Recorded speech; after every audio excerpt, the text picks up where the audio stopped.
Skull Me Daddy. Welcome to Kitty, episode did you ever 3 tell me what town you're of gonna the be moving Nerdcast. to? What? Not right now. You know what Podcast. town? Listen, Podcast. Just DM me. I am your host, Podcast. Talon, with the new. It was new last time, so is it still new?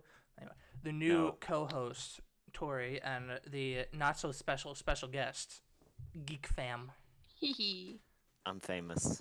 Look at me, I'm so famous. Well, the Orville's been renewed, and it's fucking great. The Orville's been renewed. The Orville's been renewed.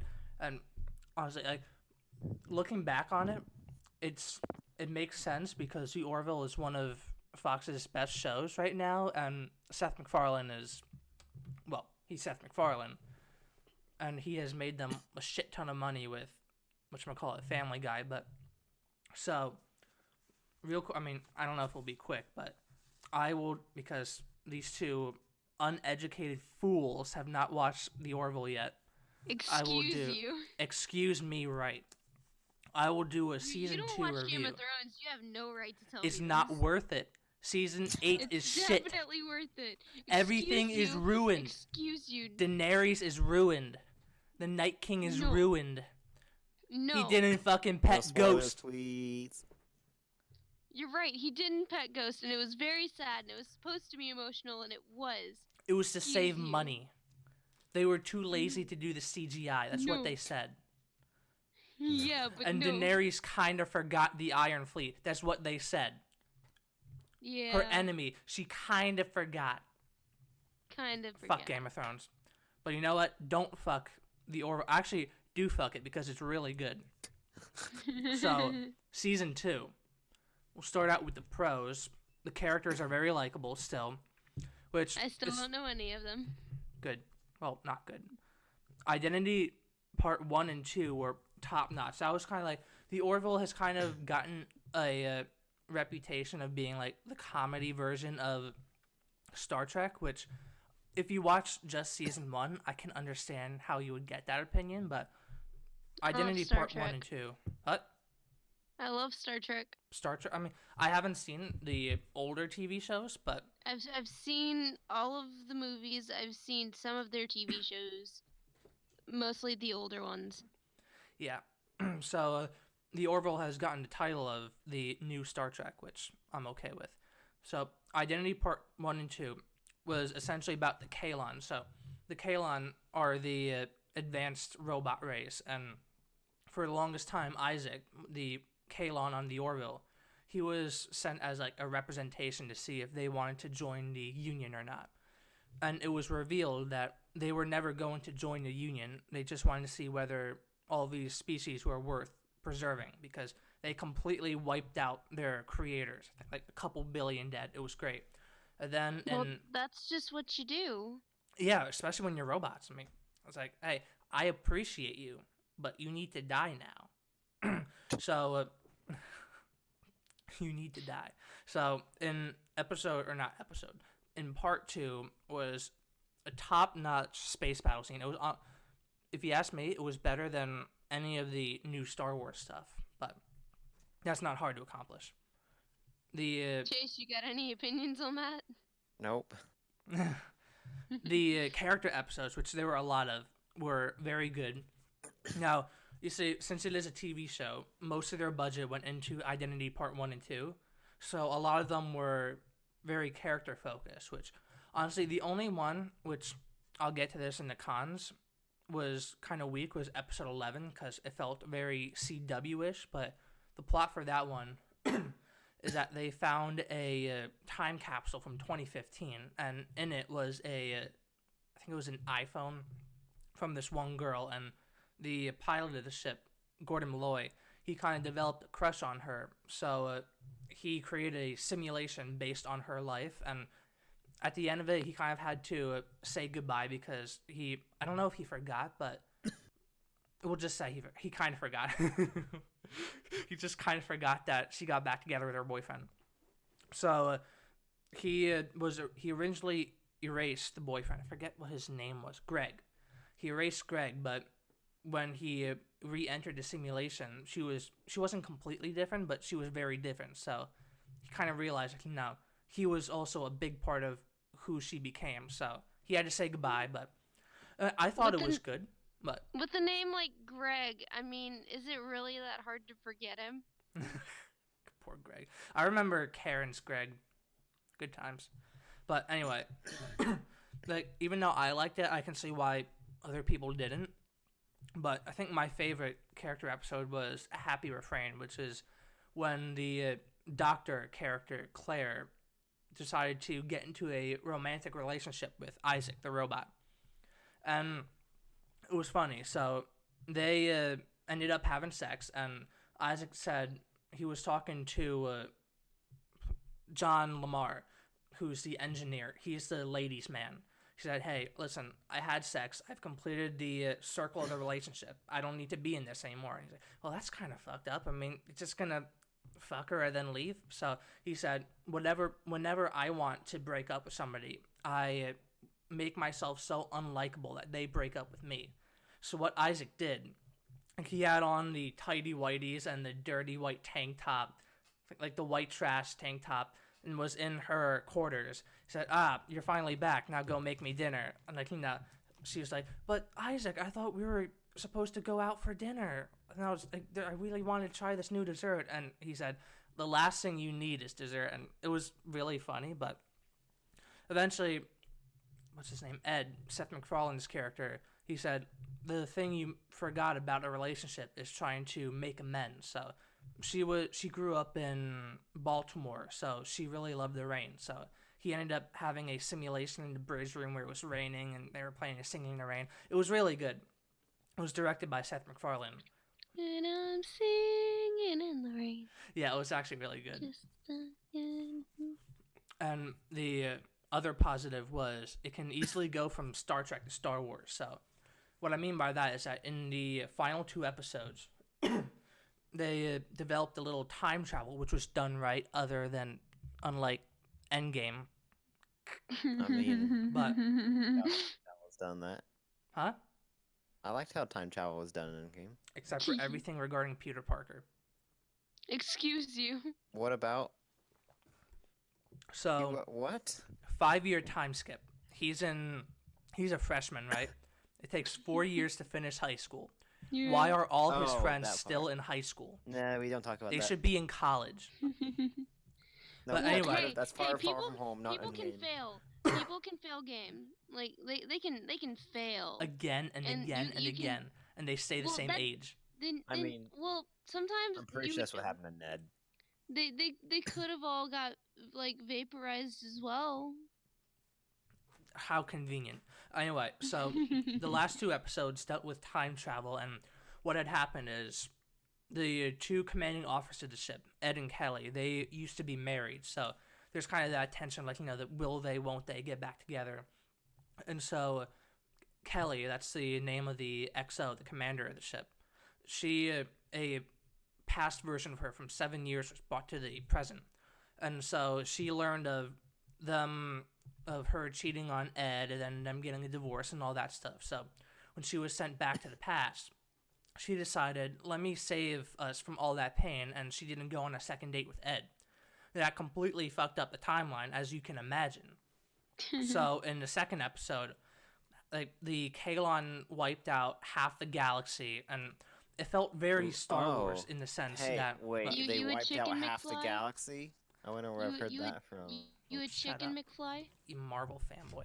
So they wiped out half the galaxy. There was a resistance, and it was nice. They brought back Alara, who left the show. I think it was in episode 3. So she made a nice cameo. But they were like, it was essentially a ragtag group of what was it?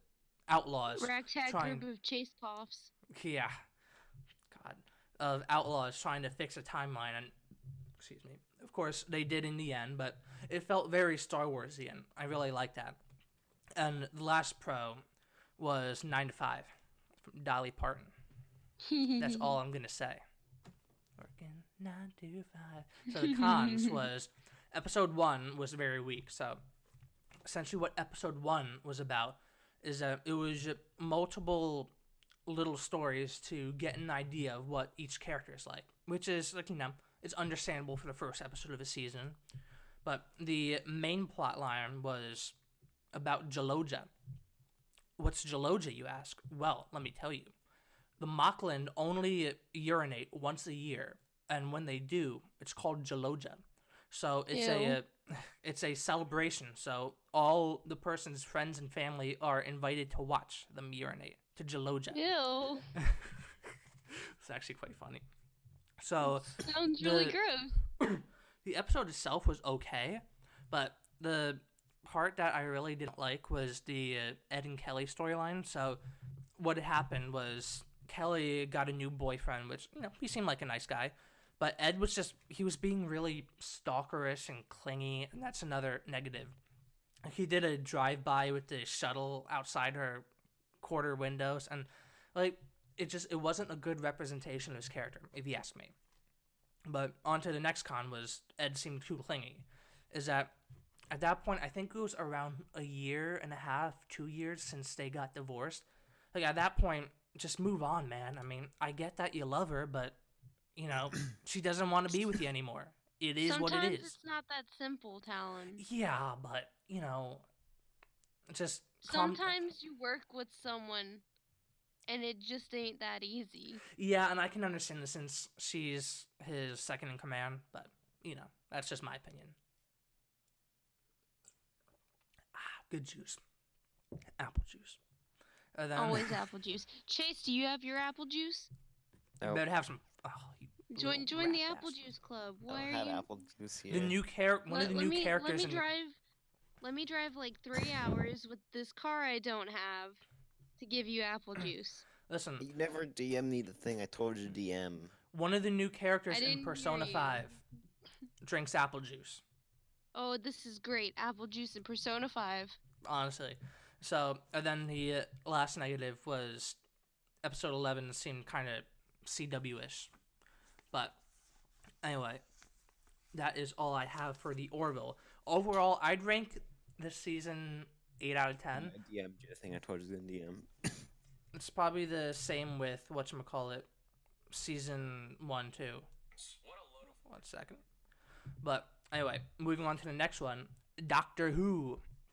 So, there's a lot of, I don't want to say that there's a lot of negativity, but let's focus on some positives. So, Chase. Yeah. What's your favorite Doctor Who stories? It can be 2-parters, it can be just a single episode. And it can I don't have a favorite story. I just have, the favorite doctors. I say David Tennant's probably my favorite doctor. All right, well, if you could remember off the top of your head, what was your favorite David Tennant episode? I don't know. He was great in all of them. I'm glad you're so engaging. I like really the one where appreciate they you. had the. I like the one where they had the Dalek that opened up and he looked like a real wrinkly old baby, and it was so dumb. And then the girl touched him and he just died, and it was awesome. Was that the 9th Doctor episode? I don't know. It was just really funny, and I laughed. Somebody died and you laughed. You're scum. Yeah, I did that.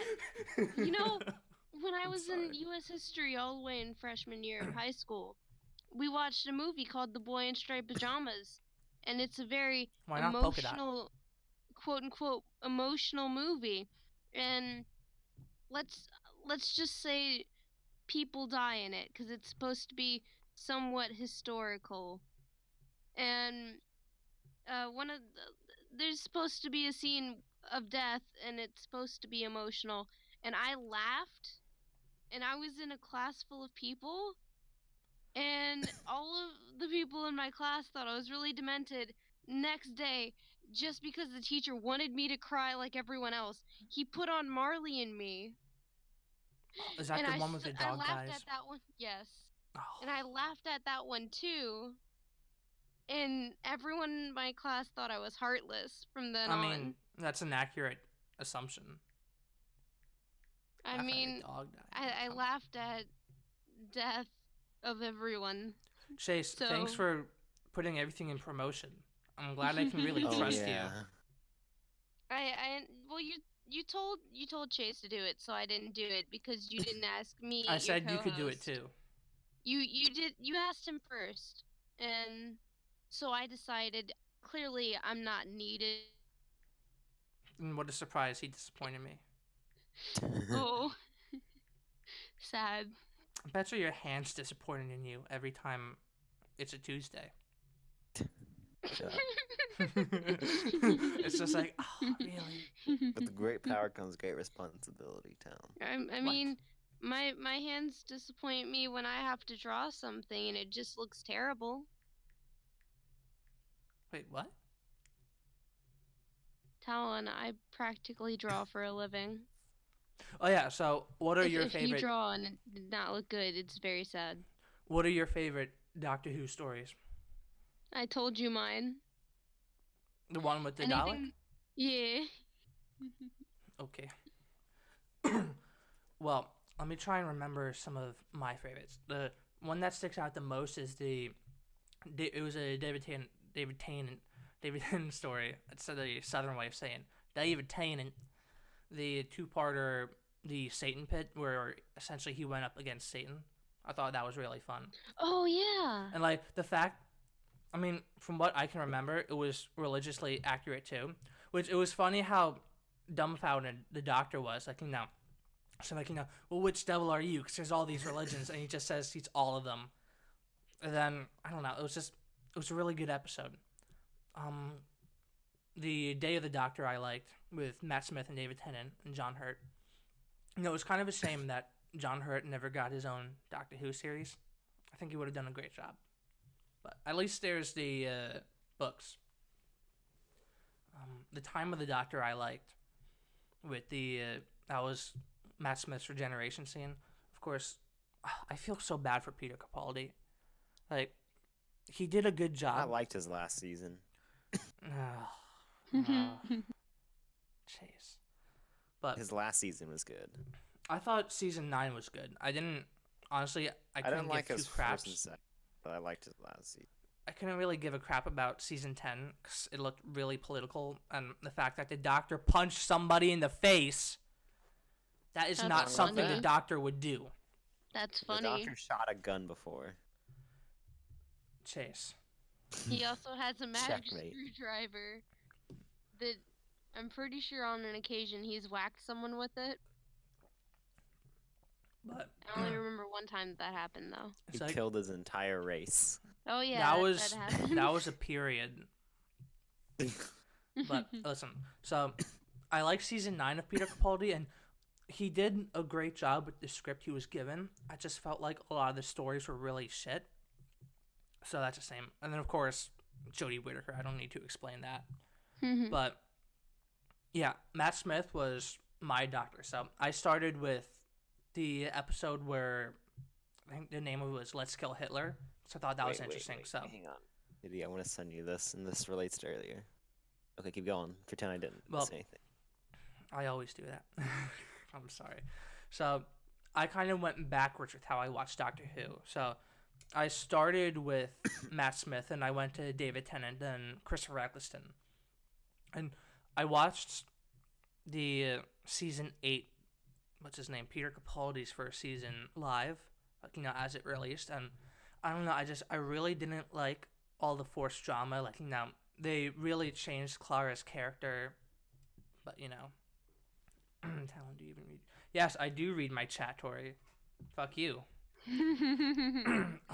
I liked A Good Man Goes to War, which is essentially when, for those of you who don't know, that's the episode when the Doctor and Rory found out that Amy's been kidnapped, and like the Doctor doesn't snap, but he gets serious. And the only thing that would have made it better is if they actually got John Barrowman back to come back as Jack Harkness, which they were supposed to do, but he couldn't because of recording for Arrow. But that would have been great, because then that would have revealed how he became the face of Bo. The headless monks would have cut off his head and stuff, and I don't know. I thought that would have been a lot better. Arrow was good. Yeah, the first 2 seasons of Arrow were great. it kind of went downhill from there. And from what I've heard, because I don't watch it anymore, is that there'd be one season that was really good, and then one season that was really bad, and good and bad. So Yeah. I don't know.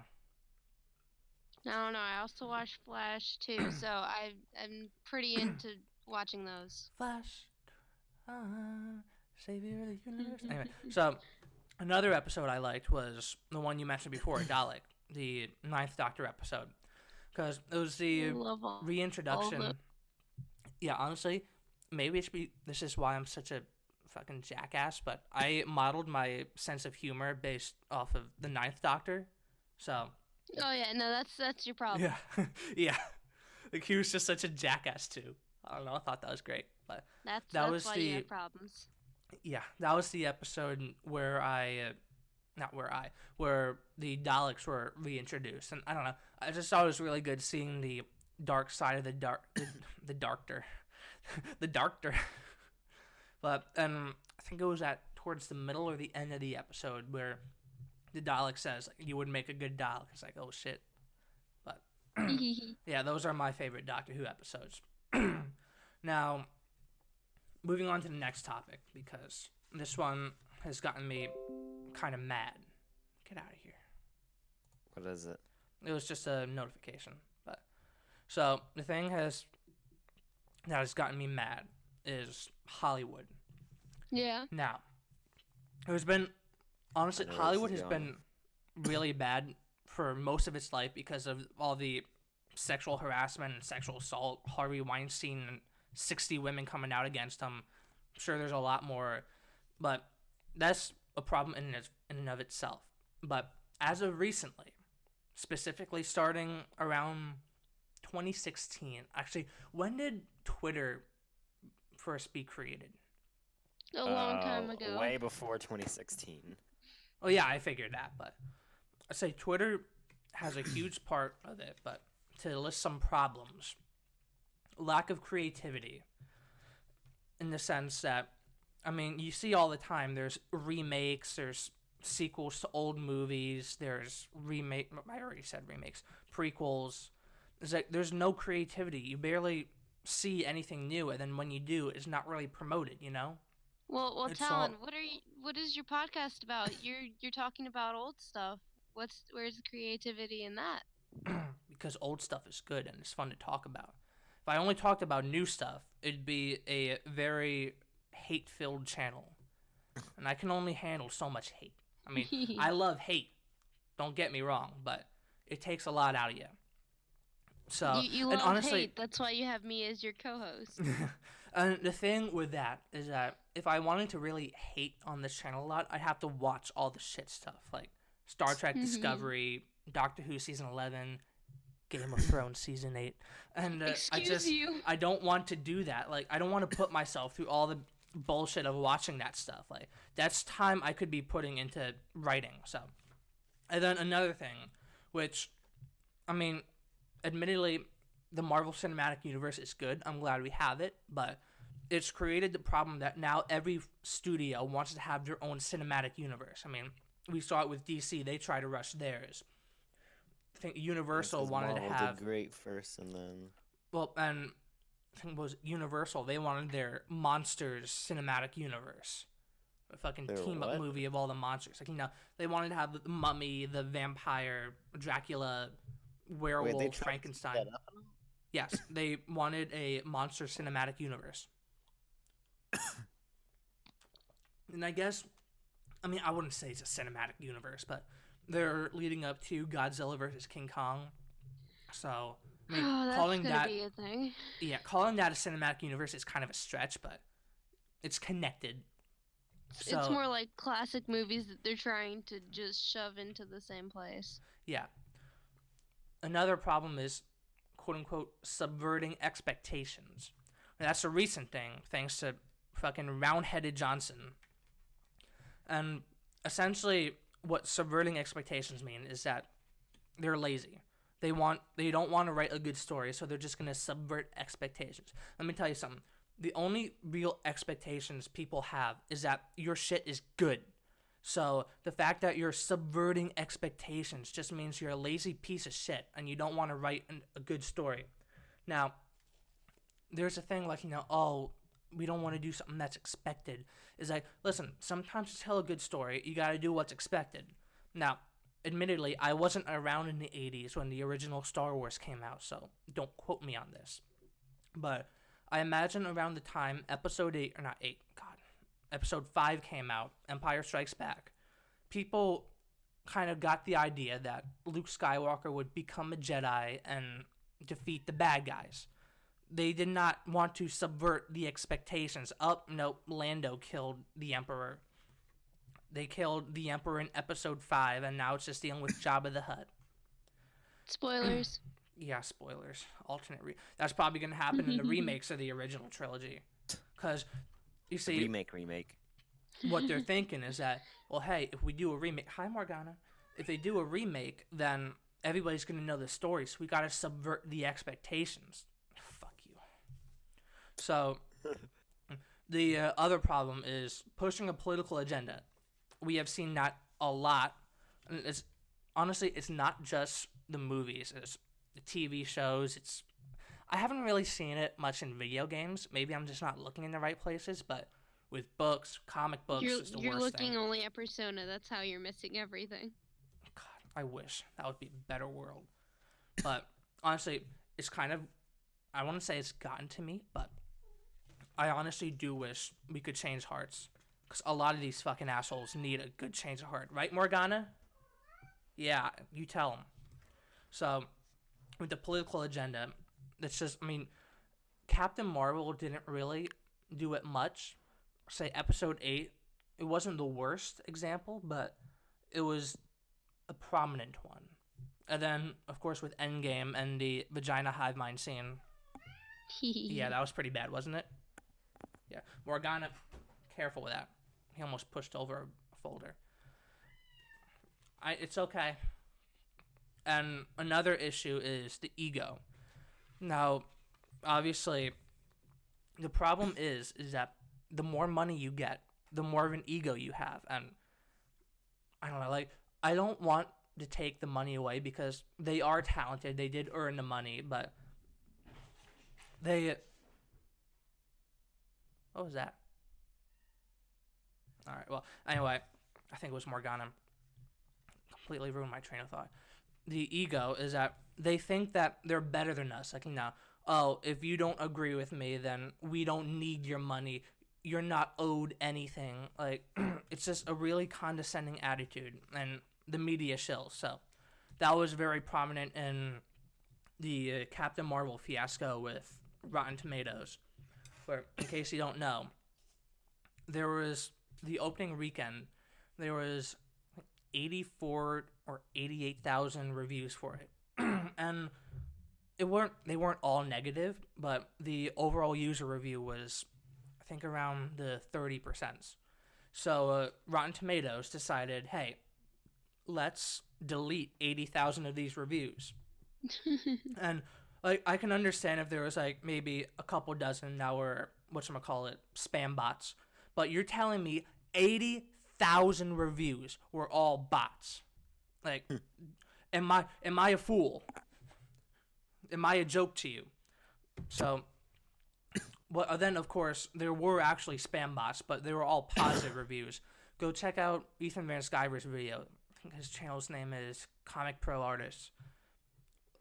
Talon, why do you like to always tell people to go look at these other things? Because these are much better YouTubers than I am, and they're absolutely worth watching. But he made a video essentially showing it was the exact same review, copy and pasted, like 20 different times. That didn't get deleted. I mean, it might have, but once it got publicly known, but for a while it didn't get deleted. So as long as it's on the positive side, it's all okay. So that was a problem, obviously. Now, I'm not one to mention problems and not offer solutions. So, of course, I'm not saying my solutions would be the perfect answer. These are just what I came up with. Water break. I thought you were drinking apple juice. I ran out of that. I drank it. So apparently I need to drive 3 hours to give Chase some apple juice, and then however long it takes to get to where you're at to give you apple juice. Nah, I can just walk down the stairs and into the refrigerator. Yeah, you could probably do that a lot faster. Yeah, maybe. I don't know. If I fall. Is Morgana running downstairs? Is that one of you guys? No, I'm not really moving. I'm kind of yeah, laying it's underneath the Morgana. cover. You know, everybody's hearing you, son. You have anything to say for yourself? No? The girl Okay. with the cat name is talking too much. So, honestly, if it's anything, I'm talking too much. But some of my solutions: stop remaking old movies, making sequels to old movies and prequels. Focus on original stuff. Like, you can see back in the 80s and stuff, a lot of it was original. Blade Runner, Indiana Jones, Star Wars, Predator, Aliens, all that stuff. That was amazing and stuff. But focus. Chase, oh, I you're a already said guest that. here. You need to not cough and just cut Talon off whenever you want to say something. Like you're doing? Hey, I'm sorry. Yeah. Yeah, so I agree. The next solution. I think you're just here for a face now. You need to actually talk and stop sending me stuff like this dumb picture. That was one picture I sent you because someone sent to me and it related to what we were talking about. It's a dumb picture. The next solution is to hire good writers, not based on the color of their skin or their genitalia, but based on their Yes. talent. I agree. Now, that's Hire been more talents. what? Oh, Hire more talents to write your stories so that they can run you out of money with their writing desk for just using it to oh, type. shut the fuck up. Now, it's been. I think there's a lot of stuff now. I forget if it's been for Marvel, but they're announcing all female indie directors and I can understand wanting more lady directors, but don't hire it based on whether they have a vagina or not. Just focus on getting good directors to make good movies. Yes, I've said this before. Diversity is good, but not forced diversity. Yeah. Because forced diversity means you're sacrificing writing and all just to get. Yeah. someone. That's the Chase, case. question. Yeah. No, I've got a question for Chase specifically. Why am I the only female that is your mod? Because it's not forced diversity. Sexist, It's just diversity. misogynistic pig. I was the first mod and the only female. There's never been a second one. To be fair, we don't talk to many women. So I'm the only one that approached you guys. that's true. That's sad. But anyway, this is a big problem in the comic book industry. Honestly, the comic books are practically dead. I mean, the Marvel comics too. They're give it I a couple miss 'em. years, but they're gonna be out of business. But I think they hire people based on their looks. Oh, we have a black female superhero. We can only hire black female black female writers. We have a Muslim character. We can only hire Muslims. We have a Latina queer lesbian bitch. Let's hire a Latina queer lesbian bitch to write it. And it's so dumb because you get awful stories, and they get most of these people from Tumblr too, which Tumblr is dead because there's no more porn. But it's true. Sounds like a good reason for it dying. That was not why I used Tumblr, but okay. It's okay. You don't have to lie. No, sorry. I liked fighting with children actually. That's always fun. And that's how a lot of the new animators are being hired too from Tumblr. It's like a incest family over there. That's a whole nother story. So the next thing is to leave political stuff to political themed movies. Excuse me. I don't know if you remember back in the day, there were specifically political movies, usually thrillers and stuff. And in those scenarios, being political is fine. That's the thing. I don't go to watch a Star Wars movie to hear about how evil Trump is or how evil white men are. They've made Trump jokes in Doctor Who.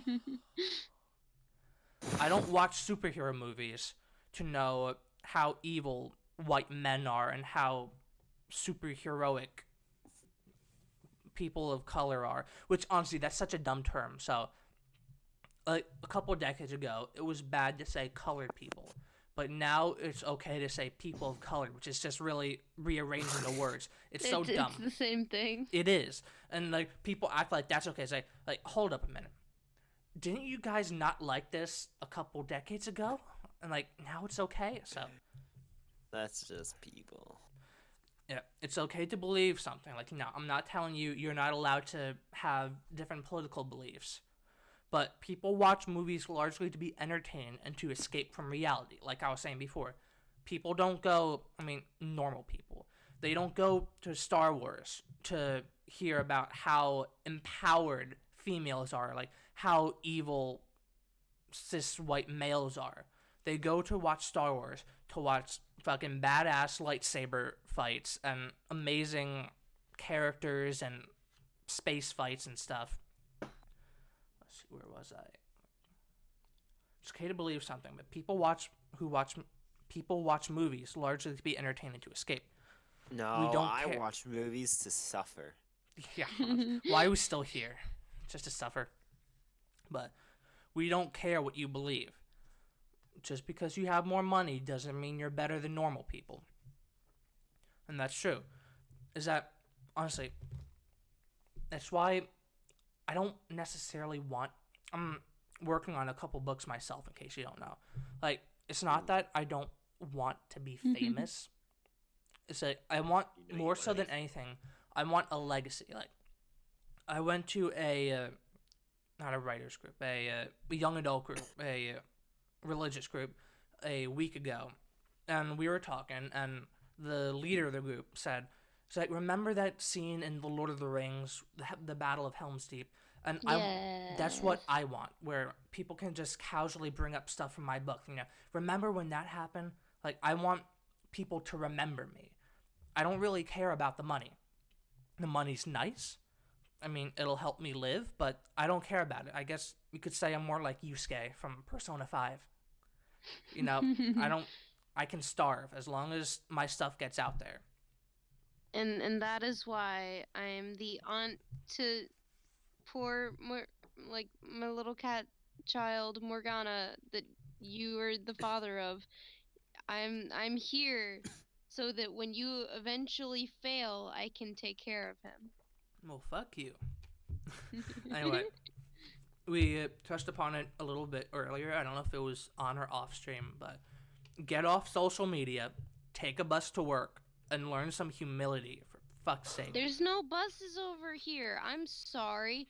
Some I'm of us talking aren't about lucky enough LA. to live in a there's okay, maybe, but some people aren't lucky enough to live in a place where there's just public transportation. Well, as an example of what I mean, is that take, what's his name? Keanu Reeves. He was most famously in The Matrix, and of course, he's John Wick. He is Yeah. probably one of the most humble men in Wait, who's seeing Hollywood. John Wick this weekend? I love it. Is John Wick coming out this weekend? Yep. Nice. I'd be okay with seeing it, but I probably won't. But I'm going to. There's no stopping me. don't See it stop as me well. now. Having such a good time. So Have Keanu it Reeves, he he doesn't really let all this fame stuff get to him. He takes a bus to work. He talks with fans and stuff. He goes to local restaurants and stuff. He's just a normal dude, and I really appreciate that. So there was this one story, I think it was about a month ago, where he was on a plane to somewhere in California, and they had to cut the plane ride short. So they were stuck in some town. I think it was Bentley. It wasn't Bentley, but it was something along those lines. So he got a bus and he took everybody who was on the plane on a tour ride throughout the entire town and reading off facts from his phone about the town. Like, it's just stuff like that that makes him actually feel like a normal person, you know? Like, not like he's That's some. not something normal people do. Yeah, but I mean, like, a nice guy.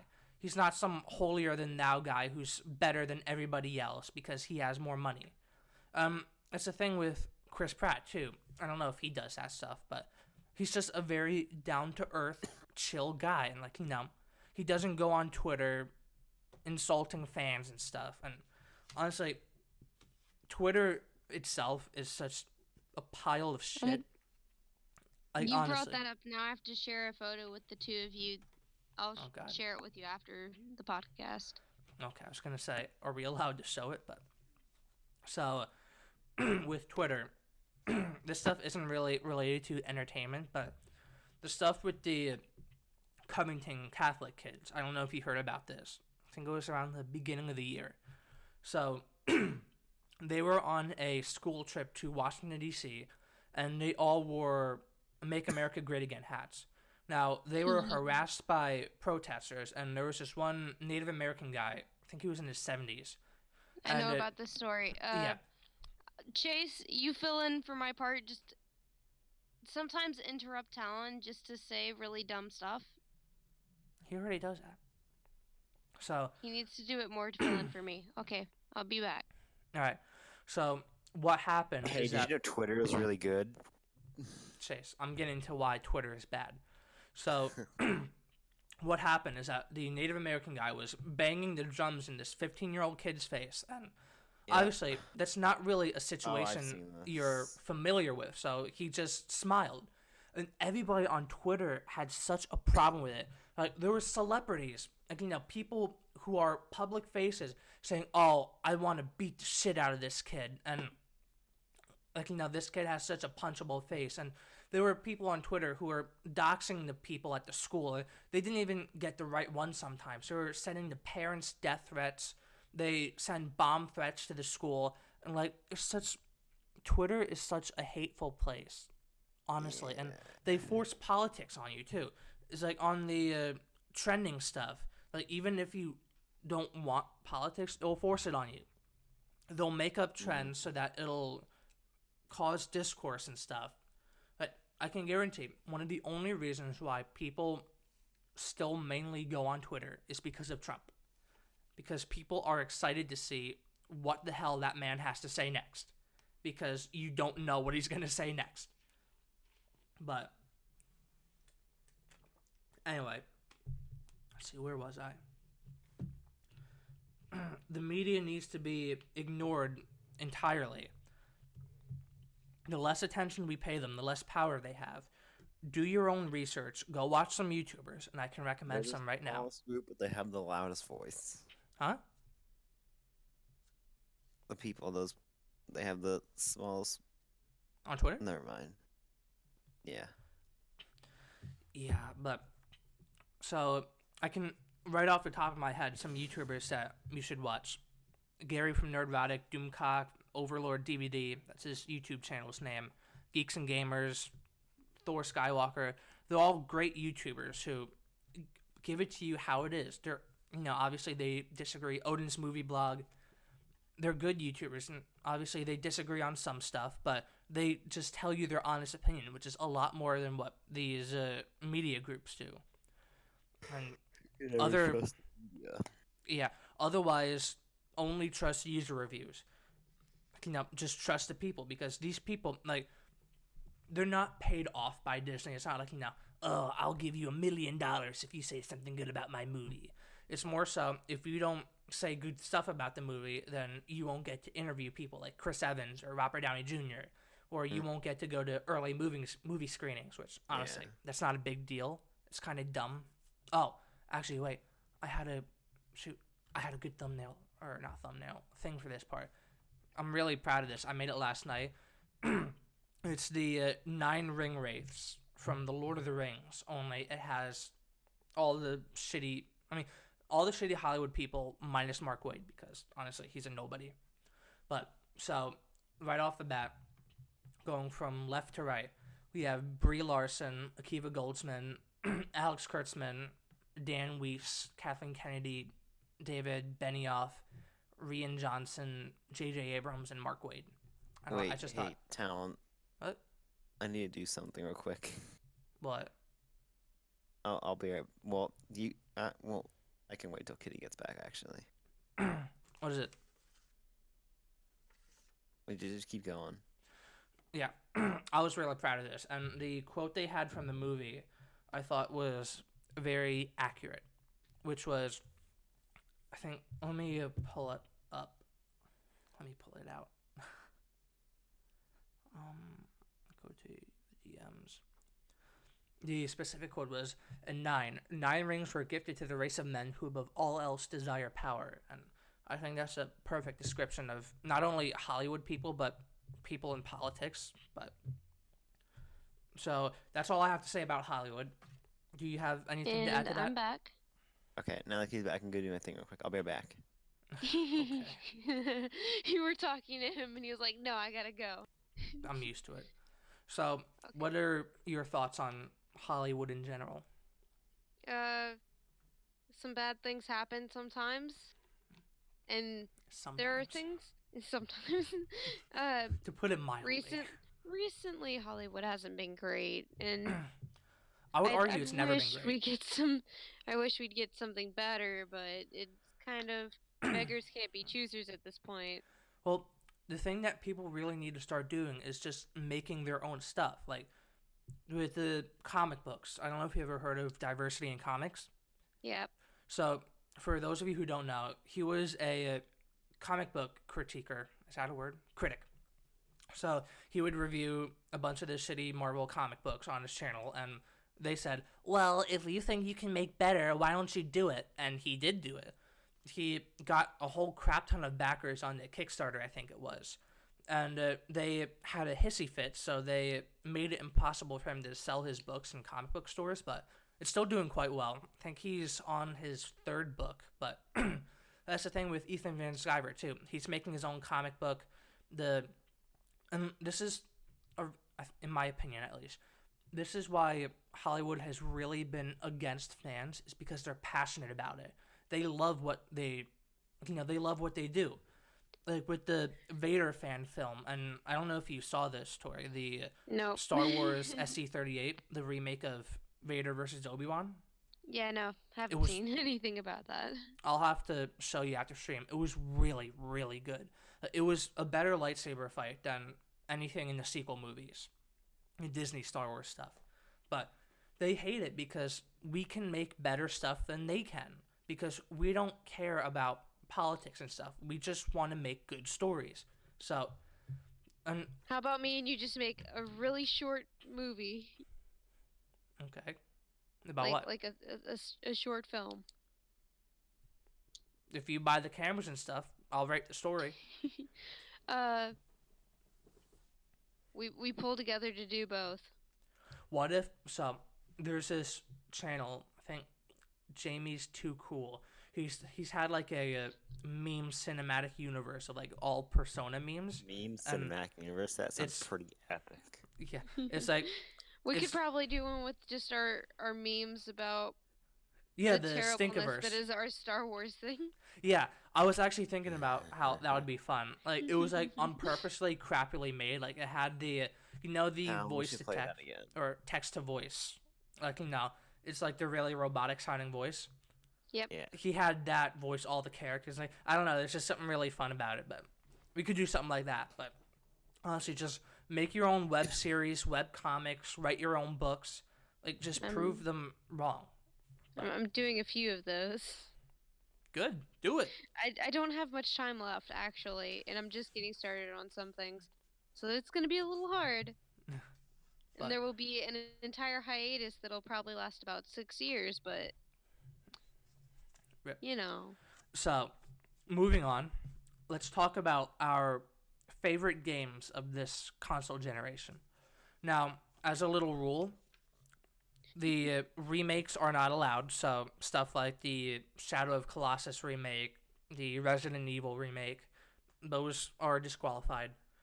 And what was it?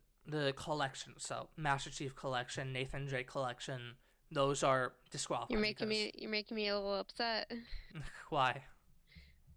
Just making me a little upset. Okay, I'm used to that. So, Chase, Yes. what were some of your favorite games from this generation? So, around 2013 to right now. Detroit Become a Human, Okay, why's that? because it's my favorite game of all time. When did that happen? I thought it was Empire at War. Like, No, I what just did really you like- like about it? Fly the Doritos. The story, the characters. The characters were great. I The agree. storytelling was phenomenal. It was just one big pile of phenomenal. Good choice of words. Anything else? Anthem. Oh, wait. I was tempted to put it on one of these lists, but I don't know. I don't know. So. Detroit is like my favorite game that comes to mind. All right, what about you, Tori?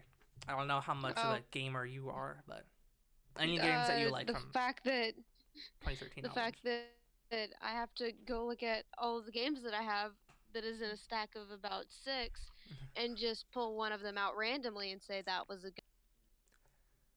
Oh boy. Give me a second. I'm looking for the ones that I actually liked. And now I have to check dates on them. Oh god.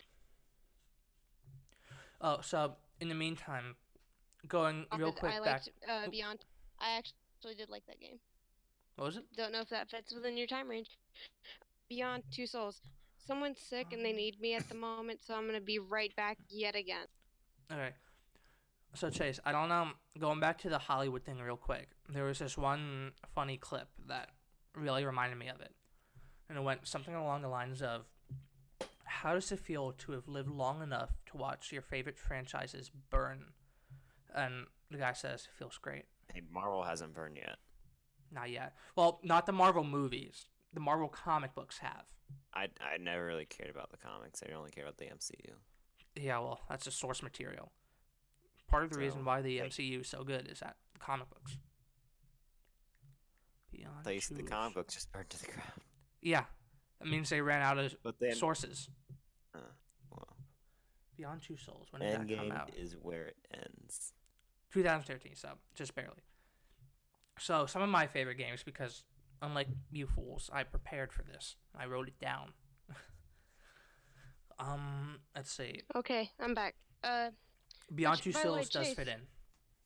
By the way, Beyond Two Souls, made by the same guy that made Detroit Become Human. Quantic Dreams. Yeah. Was that the one where the Jason meme came from? I forget if I that don't was know. one. It was one of the There's Quantic also- Dream games. There was also Heavy Rain, Yeah, it might have been that. probably. It was some detective. But anyway, some of my favorite games of this generation. Red Dead Redemption 2. I thought visually it was one of the best looking. Tiny. That's my I was- boy. I was a little kid when I played that, like too young to be playing Red Dead. Oh, damn way. But it was one of the most visually beautiful games I've played. Now, I hear because of Red Dead Online, because the animations were, I don't know if realistic is the right word, but the animations were how somebody would move in those certain circumstances. A lot of people felt they were too slow and boring. So that's their opinion. I remember this one funny time when in the middle of a battle, right? Like it was a huge shootout, and the horse I had, which I named Talon, the horse I had was a war horse, and right as I was about to shoot the gun, this boy just came running in out of nowhere. It's like, boy, I almost shot you in the face, but he stuck. But yeah, it's a very good game. I'd rate it 9 out of 10. Detroit Become Human, just like you, Chase. It was such a great game. Like, what I played sticks it out? and I failed. Did you kill Alice? No, Then you okay. didn't fail. The only a failure. I only wanted Connor to live. I just love Connor. Connor's And- great. He's my Hi, favorite. Daniel. I love My Connor. name is Connor. How do you know my name? I know a lot of Hi, things about I'm you, Connor, Daniel. the android sent by Cyberlife. My name is Connor, the android sent by Cyberlife. With me for a long time, and not a lot of the characters stuck with me, but the one character that did was Alice, because as I'm sure you might have picked up, I'm a storyteller, so I like to picture stories in my head. So in my head, I would picture me having a daughter. Little baby Alice. Fucking Todd. Chase, by the way, if Mhm. I do move to the place that I'm going to move to, I will be sure to bring Heavy Rain and Beyond Two Souls so you can play it. Ooh. Alabama 24/7 No, at like max volume. it gets super annoying. Does everybody do it? No, it just the people that do it get super annoying, and you know that they're not from there. Yeah. I guess I stopped. Well, yeah. Shit. So everything just go pooped. like- We're back. Sorry about that. I don't know what happened. We just took a giant dump on everything. Dislike it, but I thought, it was a good game. I didn't really think much of it, but on my second playthrough, that was when I was on my Spider-Man kick. I really appreciated it a lot more, and it's one of those games where if you want a game to just kill time and listen to videos too, that's the perfect. A little bit of backstory. When I watched the footage in 2015, and I learned that Big Boss, I had been in a coma for 9 years. It's like, oh, okay, that's a bit of time. And it was 1984, which, is kind of weird with the prosthetic arm because it looked very modern day. And then people ended up trying to assassinate me, and the medical partner, the guy in the same room as me, he saved me, and I could see his butt crack. And then there was some little boy in a gas mask with paranormal powers trying to kill me, and a fire demon who later had a flaming flying unicorn and a flying flaming humpback whale. And I'm like, as I'm playing this, I'm thinking like, what the fuck is going on? And then like as I learned more about Metal Gear Solid, and as I played on through the game, which took me like 3 years to finish, but once I really got into the story of Metal Gear, I started to appreciate it a lot more. And the gameplay is fantastic. It's the best of the series. The story, you see, this is the problem. With Metal Gear Solid 4, there was long cutscenes. And I mean long, like 30-minute long cutscenes.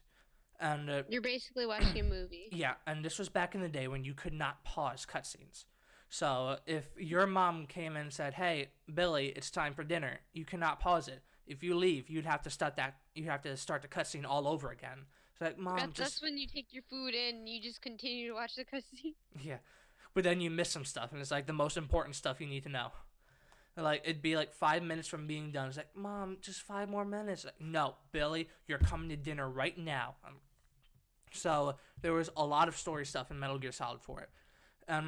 If I had to guess, Kojima kind of took it to heart a little bit, and so there was very, very little cutscenes in Metal Gear Solid 5. And a lot of the juicy story stuff was in the cassette tapes, which is a shame because I would have been really interested in actually watching some of this stuff happen. But the story itself was good. I mean, I didn't have too much of a problem with it. The only problem I had was not being able to kill it, son of a bitch, Huey. So, Huey, he's kind of fucked up. The whole family's fucked up. So, let me explain to you the story of the Emmerichs. So, Huey, he started off as a somewhat nice guy.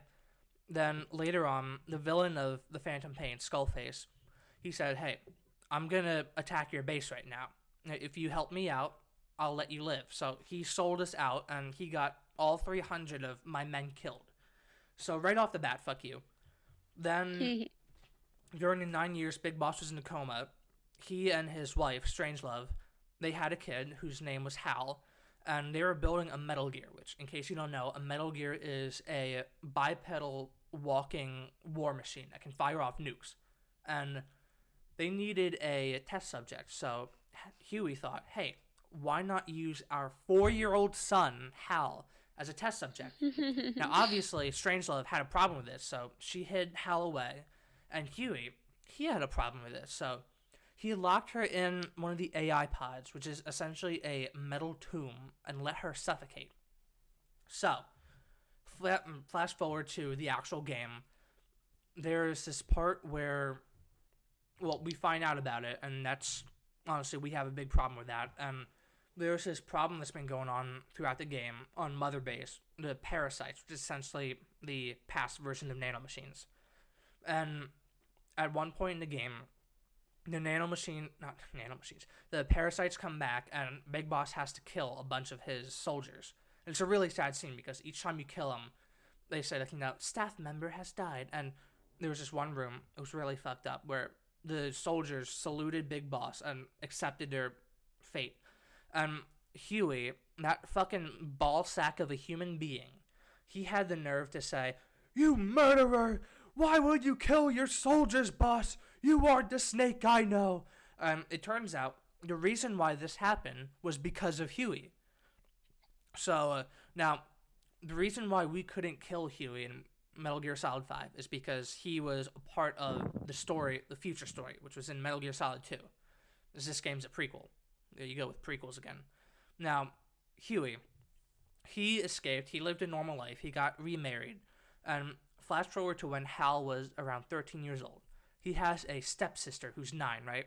So the new wife, the second wife, finds out how much of a pussy Huey is. So she decides to have an affair on him with Hal, his 13-year-old son, her stepson. Yeah. So Huey finds out and he decides, hey, I'm going to kill myself. But he's going to drown himself. But he's going to take the 9-year-old daughter with him. Now, she ends up surviving. And she thinks that her dad was teaching her how to swim. And it's her fault that her dad is dead. Now, Hal, he knew what happened. He knew why everything happened.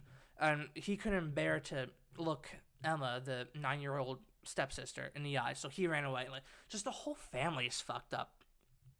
But, yeah, it was a good game. Anyway, moving on. Oh my Persona God. 5.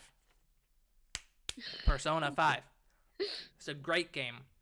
The one you talk about always. Yes. You're still trying to get me to finish watching because I You need can't to. play it. Because it's so infuriating I can't talk about the ending stuff because that's like the biggest stuff, but you don't know it. You're right. I'm I don't so know. mad. I don't know a lot of things. Join the crowd. So Persona 5, that's a good example of the character sticking with me. Like, I want these characters as my friends. Like, I feel like they kind of understand me a little bit, you know? Like, I could see bits of myself in each of the characters, like, especially Ryuji. Like, nowadays, Wait, try not to spoil anything. I won't. I won't. Sir, This isn't I can't about play it. this isn't about the story itself. This is about the characters. I love The- Ryuji. Yeah, He's my baby Ryuji boy. is he's the one with the hot head. He's the one with the temper, and especially he's nowadays. my son. But nowadays, with me getting pissed off about all the Hollywood Twitter crap, I can really sympathize with his anger. Yusuke, he's the weirdo painter guy, which honestly, he's a weirdo, but I love him. There was this one, you'll know what I'm talking about, Tori. In the beginning with An and her friend, and when Oh. it happens, Oh. and it's like at that point, like, you know, I didn't treat the story like a joke, but like, you know, you can only take anime stuff so seriously, you know what I mean? So when that happened, it's like, oh shit, this is kind of serious now. Like, someone tried to do that. It was always So- serious. At that point, it was like, you know, fuck Kamoshida. We gotta take this son of a bitch down. So, honestly though, Chase, don't worry. None of this is spoilers. yeah, this is just about characters and stuff. This will be like in the first 5 minutes of the game. That's kind of like the first couple of hours. But unless you Nah, rush it's through the like story, 5 minutes. the stuff with Shiho, No, that stuff takes a minute. But Yeah. like everything else is like 5 minutes until you get to Yusuke, in which that's like yeah, it was funny. hours of gameplay. When I first played the game, when I first met Makoto senpai, at first I kind of hated her. I was upset. Yeah, Because, me too. like- I still do. She was, oh really? Yeah. We're gonna have to talk about that. No, I hate So, her. later, when you first get introduced to her, she's the student council president, and your base of operations is at the school roof, right? So she's has an investigation against the Phantom Thieves because the principal is actually Kingpin. That is not an exaggeration. He is Yeah. Kingpin. He Like, is. Chase, I'll have to send you a picture of the principal. He is he's the Japanese Kingpin. But so she, like, the first thing that really made me hate her is that she kicked us off the roof, and like that was our hangout spot. So it was like, fuck Wait, you. Excuse you. We hang out up here. What are we doing? We're not messing with you or anyone. Yeah, and then, like, honestly though, the more stuff that came up, like, you know, with Akashi roasting her and Sai calling her useless, Then I kind of started to feel bad for her. I was like, okay, No, I maybe never that's... felt bad for her. Why don't you like her? I hate her. She's best girl, though. No, she isn't. She is. No. The waifu wars begin. Begun, the waifu wars have. But I do want to give Futaba a shot because now here's the Futaba. problem. I don't know if you've gotten to rank 10 of her social link. Her confidant? Yeah. Have you gotten to rank 10 yet? I don't know. I should probably check. Rank 10 is for the female characters. That's the point where you can decide whether you want to romance them or not. And Chase, you'll like this. I know about that. Yeah, Chase, you'll like this. You can have a harem route where you can romance all 8 girls.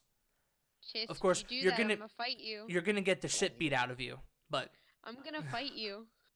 You actually will get beat up. I will fight you, Chase. Don't even. Yeah, Chase, you can fuck the doctor. You can fuck your teacher. It's great. You do can some fuck of the the stuff student that council fight president. No, I went for Miss Student Council president.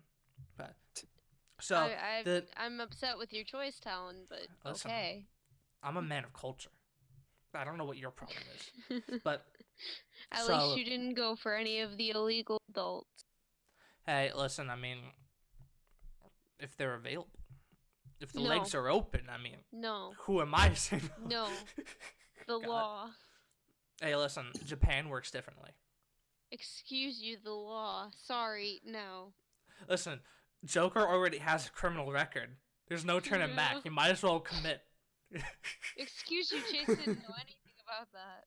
But anyway, so when you reach Futaba's rank 10, it gives you, she talks about stuff, and it either gives you the option to say, because I love you, or because you're my teammate. And, I feel like that's two extremes, I could have gone with a middle option, because you're my friend, But that's the only problem I had with that. It's either, you're my teammate, I need you to complete this stuff, nothing else, or I absolutely love you with all of my heart. There's nothing left inside of me but love for you. I don't know if you've gotten too far with Sojiro's confidant. Have you? I love Sojiro. He's great. I've gotten pretty okay with that one. There was this one point. Far. So I won't give too much context for spoilers, but there was this one point when it's getting to me now, but when Futaba calls him her dad, and he actually tears up a little bit. It's like, oh. I mean, I teared up. Dad. I don't cry when people die in movies or dogs. I will cry for that. Wait, hang on, Tom. You might be able to talk about because I got to go. What? I got a dip. Oh, you do? You knew this would happen. Yeah. Right. Well, thanks for coming on. So talk about spoilers. Oh boy. All right, well, bye, Chase. Bye. So honestly, it did get me teary-eyed a bit. Oh God. It's Tuesday, my dude. God, I'm gonna get demonetized. But honestly, yes, you are. when she was talking to her uncle and she called Sojiro her dad, it was sweet. It was honestly great. And then he started tearing up, and he later on teared up. Yeah, later on in his confidant link, he kind of refers to, honestly, this is one of the things that makes me not want to romance Futaba, because I really like Sojiro. But so what happens? You just love her from afar. What happens is I'm paraphrasing a bit because I haven't gotten to this part of my third playthrough, but essentially what he refers to is listen, you're family to me. I look at you as a son, and I'm asking you from man to man, don't go for Futaba. And it's like, I promised him. Doesn't matter how many playthroughs you promise. He's my bro. I can't do that to him. And there's this one point at the end of the game, there's a Valentine's Day event where you can hang out with your romance partner, right? I know about that. Yeah, then Futaba comes in and Sojiro just sighs. Oh, damn it. But I don't know. I like that guy. I warned you. But yeah, he's a good man. Him and Yoshida, the politician, those are my dads. I love Yoshida. I mean, I love him too, but Sojiro. Yeah, you can have two dads. Listen, it's 2019. That's okay. You're allowed to have two dads. I mean, my dad's not here, so Oh, I Sojiro like backup having dad. Sojiro as a new Yeah. dad. It's like, Dad, you're replaced. Sojiro's new dad. But No, my dad would actually cry if he heard that. aw. But so on my third playthrough, I'm really trying to focus on getting all the confidants maxed up because, excuse me, there's this one scene towards the end where Joker's in trouble legally, and so all the confidants you Obviously. have, all the confidants you have that are at rank 10, they do everything in their power to get you out of that situation. That's one of the things I liked about Mishima's stuff is that there's this point where he's asking people to sign a petition to get you out of prison, and he's like, "Please, he's my best friend," and it's like, oh, that's so sad. I still hate him. He's the only friend I have. It's like, I that's still so hate sad. him. It's okay, but I'm really interested to see what Iwai's confidant route is going. The ex Yakuza, but I'll have to pay attention because I guess if you leave the Yakuza, you have to cut off your pinky. So I'm interested to see if they actually added that in the game. That's an ow. That's an owie. Yeah, honestly, this is one of the reasons why I love Japan is that because they cut off their pinkies now. But Owie. is that they're really against SJW stuff, right? So the government has said we are not going to be like this, and the Japanese mafia has said, "Listen, if this ever comes to Japan, we're going to have some trouble here." And it's like, if you have the fucking mafia after you. And the reason why they don't like SJWs is because they don't like pansies. Yeah. So, yeah, Persona 5, I'm interested to see where Iwai's not route, I mean, you can't romance him. You can't be gay in Persona 5. I wish. Yeah, a lot of people wish, but I don't think it's gonna I want happen. the Ryuji. Excuse me. I think the closest we got to a gay character in Persona was Persona 4, which was this one guy, Kanji. He had a crush on another teammate, but she was a hardcore tomboy, so you couldn't really tell if she was a boy or a girl. So he thought that she was a boy, so he was thinking, like, well, what do I do? Like, so his storyline was just like, it doesn't matter whether she's a boy or a girl. She's Naoto, and he loves her. And then, of course, it turns out that she's a girl. But anyway. And then all of that conflict is over. Yeah, and a lot of people had a problem that, like, oh, no, he's gay, and then, oh, she's transgender. It's like, no, she's just a tomboy. Listen, back in my day, just because a girl wore boy clothes, that doesn't mean she's trans, you know? That doesn't mean she has a cock. I wear boy clothes. Yeah, it's like tomboys exist, you know? But anyway. I also wear boy clothes because it's all of my older brother's clothes, and I don't have any older sisters or any sisters. So it's kind of like hand-me-downs. So a couple weeks ago, me and my group of friends were playing this one game. I forget the name of it, but there was this one special card where it was a topic, and you would have to try and kind of like, I think the words slip in my tongue. You have to talk about the topic in order of person. So this topic was like, name articles of clothing that I think it was like girls wear that boys also wear. So it was either between girl clothes that boys wear or boy clothes that girls wear. And obviously the latter one was the easy one because boys, if you ask me, male clothes are kind of neutral clothes. Like, anybody can wear them. Yeah. But with girl clothes, it's kind of very... Yeah.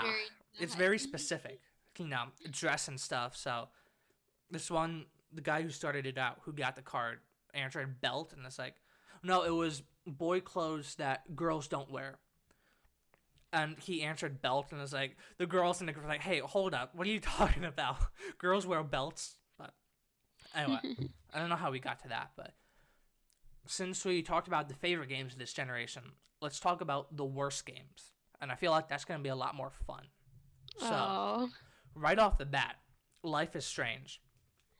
That's one of the shittiest games I have ever seen. And the reason why it was bad, and I say the dialogue was awful. It was like, it's hella amazeballs. I like the end choice. And that was about it. Where you can kill everybody? Yeah. But so, It was like, you know, You have your option, and I think you can figure out what option I chose. kill everybody. Yeah, Honestly, I would have because killed I'm Chloe. not a normal. I'm not a normal person. Everyone is always like, "Oh, I'm gonna kill my best friend to save the entire town," Kill the best and friend all I because he's a think is, cunt. I mean, I'm just no, saying. no. I want to be the most spiteful human being in the world. If there's gonna be a whole group of people that I don't know versus this person that's been my friend forever, even if they're the worst person in the world and I hate them because the game has proven nothing but they're a very bad person, Every single then character in that game. I'm Go on. going to decide that this person that I've been risking the entire game to save, I will save yet again and murder like not millions, but like thousands of people just so that they can live, so I can be the most spiteful human being. It's So, what they deserve. like, one of the problems I have with it is the dialogue is like, you know, hella amazeballs. That's some tasty Oh yeah. plasma. And the worst part is that dialogue is realistic. That is how artsy, Yeah. shitty teenage girls talk, and it's awful. It's like when people Excuse think, you, I said some of that stuff. listen, I'm just saying, it's awful. And like when At you the time I said it and it was funny and I saw it and I was like, "Oh my god, I sound dumb." But Yeah. I But can't help. so there's this one video. The YouTuber's name is ER. He makes great stuff.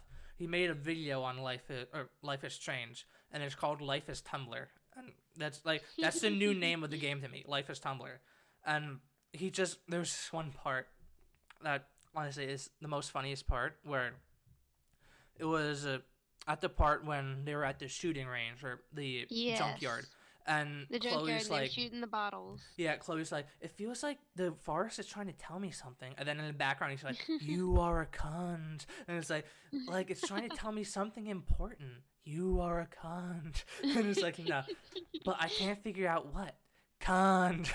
it's so funny. It's like every character in that game is such a bitch. But I don't know. I mean, you can choose not to be. It's like, As your character, you can choose not to be. Also, that one Well, teacher was like, that one teacher. so here's the thing. I'm okay with killing everybody in that town, that choice, but the only problem is by killing every one of those bitches, you keep the ultimate bitch alive. Yeah. And like, I don't know. There's something wrong about that's that. the point. So The best point. It's, Fallout do 76. you get rid of one and leave the rest of them, or do you get rid of the rest of them to leave the one that was the worst one? Justice. But They all needed to die, but you can only save either the worst or all of these tiny ones that you could get away with. Fallout 76. Holy shit. Oh, That was like what that was the not one I to couldn't do. play. Literally, you could not play the game. Like if you like the game would crash and delete itself and stuff. There were so many I couldn't glitches. play it. There's so many stuff, and Bethesda kept on fucking themselves over again and again. It's like they saw that EA had the title of worst company of the year for like 4 years in a row. It's like, nah, fam, we got this. It's like, we can do that, but worse. Like the whole duffel bag controversy, the Nuka-Cola, Nuka-Rum bottle thing, is like every time when the Game of Thrones. God, they don't care about that show anymore. They just want to get to Star Wars. And that's the thing.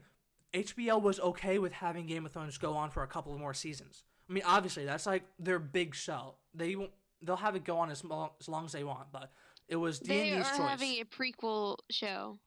Yeah, who cares about the Night King anymore? He died like a pussy. Anyway, Excuse Fallout you, 76. I care.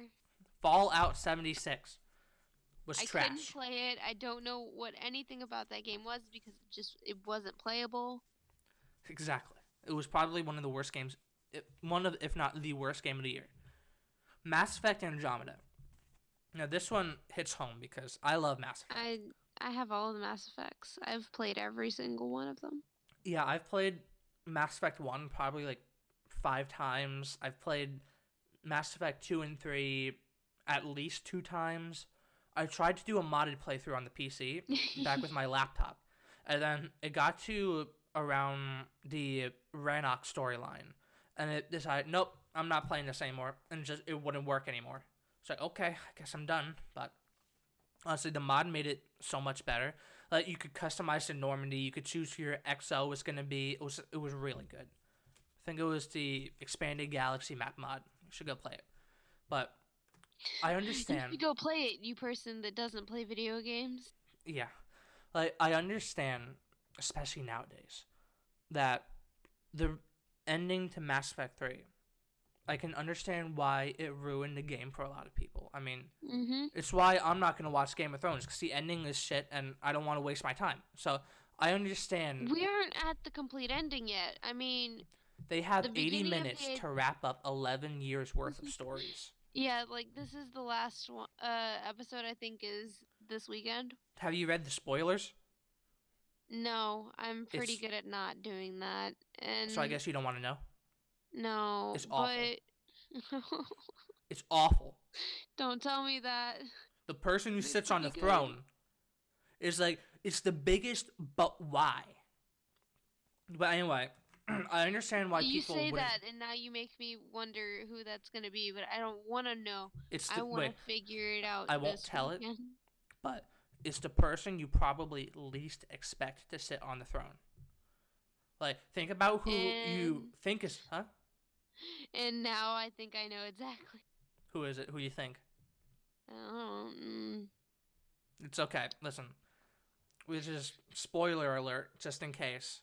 I mean, all the leaks for episodes 3, 4, and 5 have been correct, so this is pretty much guaranteed to be correct. But what do you think? Who do you think is going to sit on the throne? No, I'm just not gonna say it. I'm just gonna rack my brain about this now and be completely disappointed. Like, think about who you think is going to sit on a throne, and then think about the complete opposite. But anyway, so Mass Effect. Now I have very big heart pains. I can understand why people wouldn't want to play Mass Effect because of the ending to Mass Effect 3, but Yeah. like, it's still, and it makes me such a hypocrite because, like, I want to say, like, oh, the journey is worth it, and I can understand that argument for Game of Thrones. Like, sure, Everything the last was 2 so seasons, good. yeah, like the last 2 seasons have been crap, but the rest of it's quite good. It was So- like you had a good 6 seasons worth of just pure gold. Is that the thing with? Seventh season was kind of living on the edge of being in between some things, and this season. Sorry. But, But so, season 8, like, it's not living up to what it should be, but they're trying to cram in the amount they can to get all of this over yeah, with. like, with a lot of the stuff that's been happening, it would have been fine if they had a season to build up to it, like Daenerys They- going crazy. Well, like- she's been going crazy. Like, plus the sad thing that happened last week, and Which was that with it's Ghost? just has nothing to do with Ghost. She has nothing to do with Ghost. Ghost isn't even her son. Excuse Brienne? you. What are we talking about for episode 4? Danny knows absolutely nothing about Brienne. Wait, oh, You're you mean saying the it one was- girl getting executed? Like, I'm wondering what you're I'm gonna talking about with cry. episode 4. Yeah. The execution? No one cares about Brienne. Like, I kind of did, but like, no. Anyway, Mass Effect Andromeda. The last this is completely off topic. The last 3 Mass Effect games, the Separate trilogy, were obviously top notch. They were some of the best games released. Yeah. Mass Effect Andromeda, on the other hand, this is a common If you trope say with it's bad. BioWare. What? I was like, if you say it's bad, I'm gonna be upset because It's awful. well, yeah, but I know absolutely nothing about it because I So- purposely I try to stay away from the things that are bad. Yeah, so essentially what had happened is that usually it takes like 3 years to make, 4 years to make a video game, right? Yes. So they essentially made the entirety of this game in the last 9 months of production. That's so. And on top of that, the facial animations, the facial animations, Don't. Oh. they were completely computer generated. They were not made by human people. They were made by robots. That's sad. That's a very sad. The dialogue was awful. Like you couldn't take any situation seriously because the characters always joked about it. This is, in my opinion, this is the biggest problem that Marvel the movies have caused.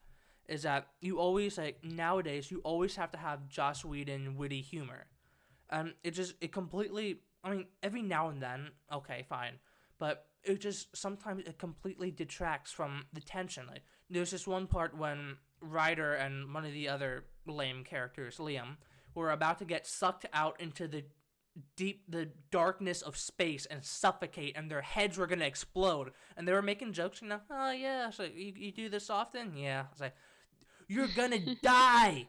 You are going to die. Okay, Talon. If you were about to die, and you wanted your last living moments to be something like, oh, I'm going to die anyway. Well, might as well, with this other person that's gonna die with me, have a bit of a laugh, because what else is gonna happen? That sounds like shitty excuses. Listen, if I was in that situation, I would try and focus on staying alive. I wouldn't make jokes.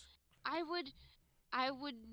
probably wouldn't make jokes as bad as they did, but like, I would have probably been like, okay, I'm gonna die. Need to do something funny. Time to pull out my rainbow sleeves and socks and just get prepared for death. As you're hanging on for dear life, you just pull out your socks. It's like, no. If I'm gonna die, I have to wear these. Yeah, the story itself was kind of crap. Now, it'd be a lot more interesting if we got to play as the dad, Alec Ryder. I thought that would have been. If you're the dad, what are you gonna do? Be a badass. No. That's what. You're not able to do that. Yeah, so honestly, all the characters they felt like rip-offs of the original characters. Like, Drac was a clear rip-off of Rex. What's the Turian girl's name? It starts with a V. Oh, I don't remember. She's obviously a rip-off of Garrus. I mean, she even has the visor. PB is a poor man's Liara. Honestly, I hate Liara. Just quick talk. I hate her. I was more of a Tally guy myself. Those fucking alien hips. They really fucked her over in Mass Effect 3, though. That was awful. So, the romance scene for Tally in Mass Effect 3, right? You're taking off the mask, and then it fades to black, and then you wake up, she's in her suit, and she says, there, no more negative reactions. Now, what I got out of it is that her suit electrocuted Shepard's dick, he passed out, and then they just called it quits. It's like, that's like the worst romance scene ever, while Liara is practically nude. She was nude. You just couldn't see anything.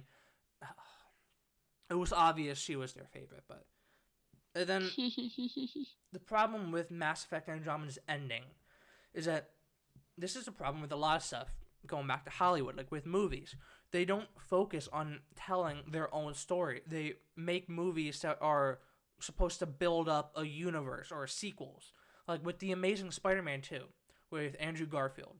That entire movie was basically setting up the Spider-Man cinematic universe. They didn't care about making a good story. They just wanted to build up stuff for their future movies. And that's what the ending to Andromeda felt like. Because, like, oh, we got word the Quarians are coming. It's like, obviously, build up to DLC or the new Andromeda 2. And then, like, a month after the game came out, EA just pulled the plug on that game. It's like, nope, nothing's happening. No DLC.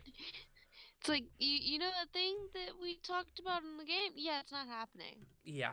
You'll never get any clarification. Which is why any amount of anything you shouldn't, like, you can have Easter eggs, but don't build up to something because nothing in life is guaranteed unless you're the MCU by now. Like, or if you're me and you have your entire life planned out. Listen, sometimes you have something planned out, but that doesn't mean it's going to go to plan. I plan to the smallest detail. But Anyway, Metal Gear Survive. Holy shit. I did not play this game. But as a Metal Gear Solid fan. I didn't play it either. As a Metal Gear Solid fan. So, let me just, in case you didn't get the picture before, Metal Gear Solid is fucking weird. Like, I mean, I know that. There's bio-organic robots that moo like cows. There's nanomachines and senators, and it's just, there's so much crazy stuff. Boxes, boobies. There's just so much weird stuff. The kind of incest stuff with the Emmerichs, gun spinning ocelot. It's such a weird game, but this is a bit too far. So, as I alluded to before, Skullface invaded Mother Base, and he killed all 300 of Big Boss's soldiers, right? So Mother Base fell. What they say, as Mother Base was getting destroyed, a portal opened up in the sky and sucked everybody in, and then they had to fight zombies. You fucking what, mate? This was like, now, the whole controversy. Place, I take offense to you. Like, the controversy surrounding Metal Gear Solid 5 is that Konami are pieces of shits, and they wouldn't let Kojima tell the story he wanted to, so he left it. So this is the first Metal Gear game that has not had Kojima in it whatsoever, and it showed. Is that it really showed that Konami, they could easily make money off of Metal Gear Solid, and I'll explain that in a little bit. But this is just a blatant cash grab. Like, the only positive is that this wasn't $60. It was like $30. But it was such a pile of steaming hot horse shit. It was so bad. But what they could have done is that, and they did. Oh, this was another thing. So you know what a pachinko machine is? Yes, absolutely. Yeah. For those who don't know, it's a slot machine in Japan, essentially, to put it simply. And the Fox engine is what Metal Gear Solid 5 used to have its amazing graphics. It's seriously one of the best looking games. I say that a lot, but it really is. And they decided, hey, let's remaster the cutscenes of Metal Gear Solid 3, one of the most fan-favorited game in the Metal Gear Solid franchise. Let's remake the cutscenes of Metal Gear Solid 3 Snake Eater in the Fox engine, but let's put it in a pachinko machine. It's like, that's the biggest slap in the face. Like, you could easily make money by remaking the classic Metal Gear Solid games with the Fox engine and the modern controls of Metal Gear Solid 5, and then make tons and tons of money. Like, it's not even that hard. You have the dialogue and stuff. You have everything. But they make a goddamn pachinko. But that's so much better. Because how many people got mad over that? Many. Exactly. I was so That's mad. the best thing you can do is just make everyone mad. No, listen. Making people mad will not make money. Because if they're mad, they don't want to give you money. But this was kind of... Great. This was... I was hoping Chase was here for this, but I didn't play it, but Watch Dogs 2. Oh. That game was painful to watch. Like, it actually hurt. It honestly hurt to watch.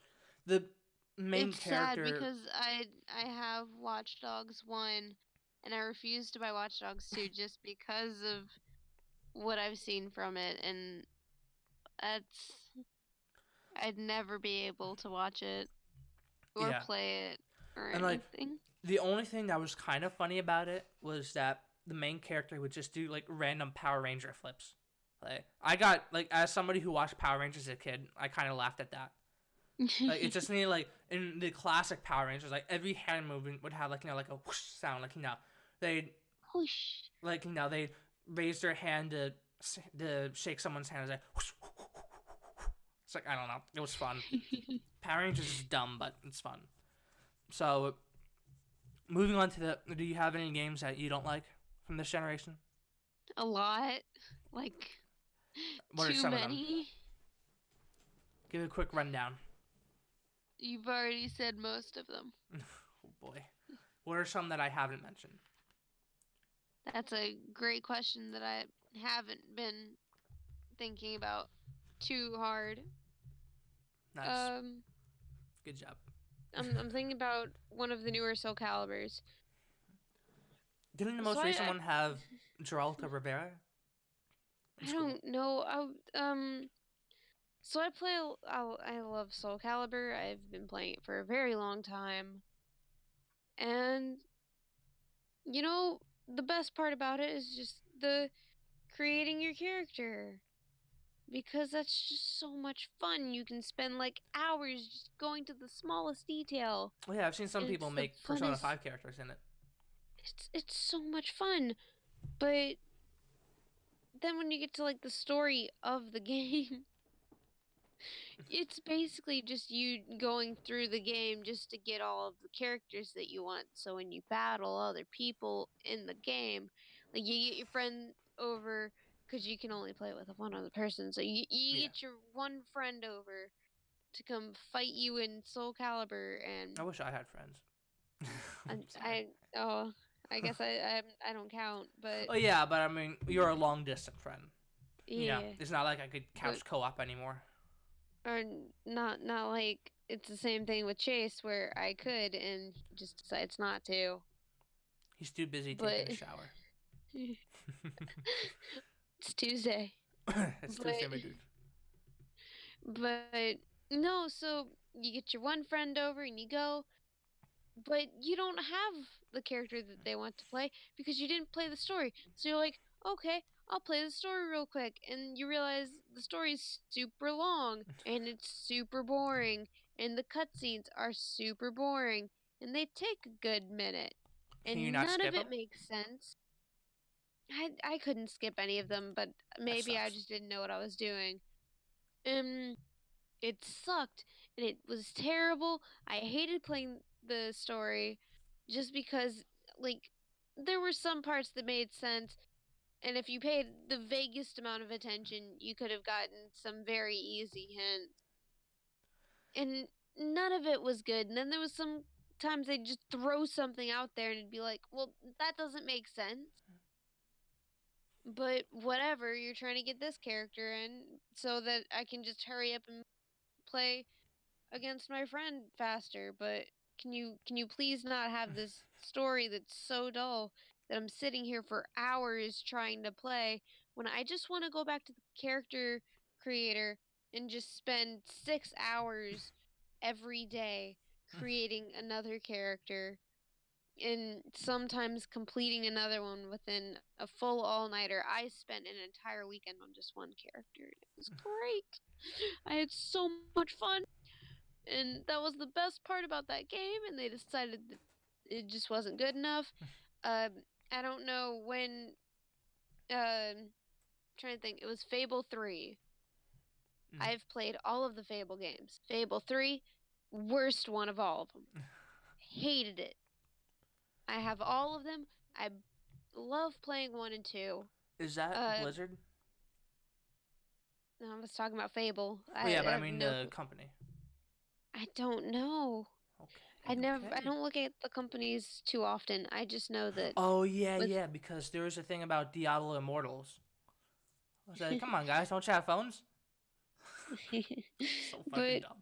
I hated Fable 3 so much because it had a lot to live up to with Fable 2. Fable 2 was emotional, and even though the graphics for its time pretty okay, for now most people would be like, "Oh, it doesn't like live up to what we have now where it's super realistic," or When at did the it come very out? least it was a while. It was like a good bit. Like even though I was alive during that time, I was a child, like a little baby. No, And little Fable 2 was baby. great though, and I can remember every moment playing the first time, and I was tiny, and I don't remember anything but that with my childhood. Little baby And Tori with rainbow socks. I didn't wear rainbows that time. I barely wore anything girly. I just wore hand me down. But most of the time it was a Hulk t-shirt.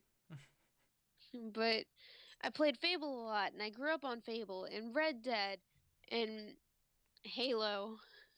Halo. And so when I got to Fable 3 comes out and I'm playing the game and I'm like, this sucks. It like right off the bat, it just sucks immediately. I could picture like a 4-year-old you just saying, "This sucks." I wasn't 4 years old when Fable 3 came out. I was definitely not 4. This Maybe sucks. Fable 2. No, that'd probably be around the time of Fable 1. I don't know exactly. But There we go. Fable 3 was the worst. Like, you start off in Fable 2, you're this poor child, you're poor, you have no money, none at all.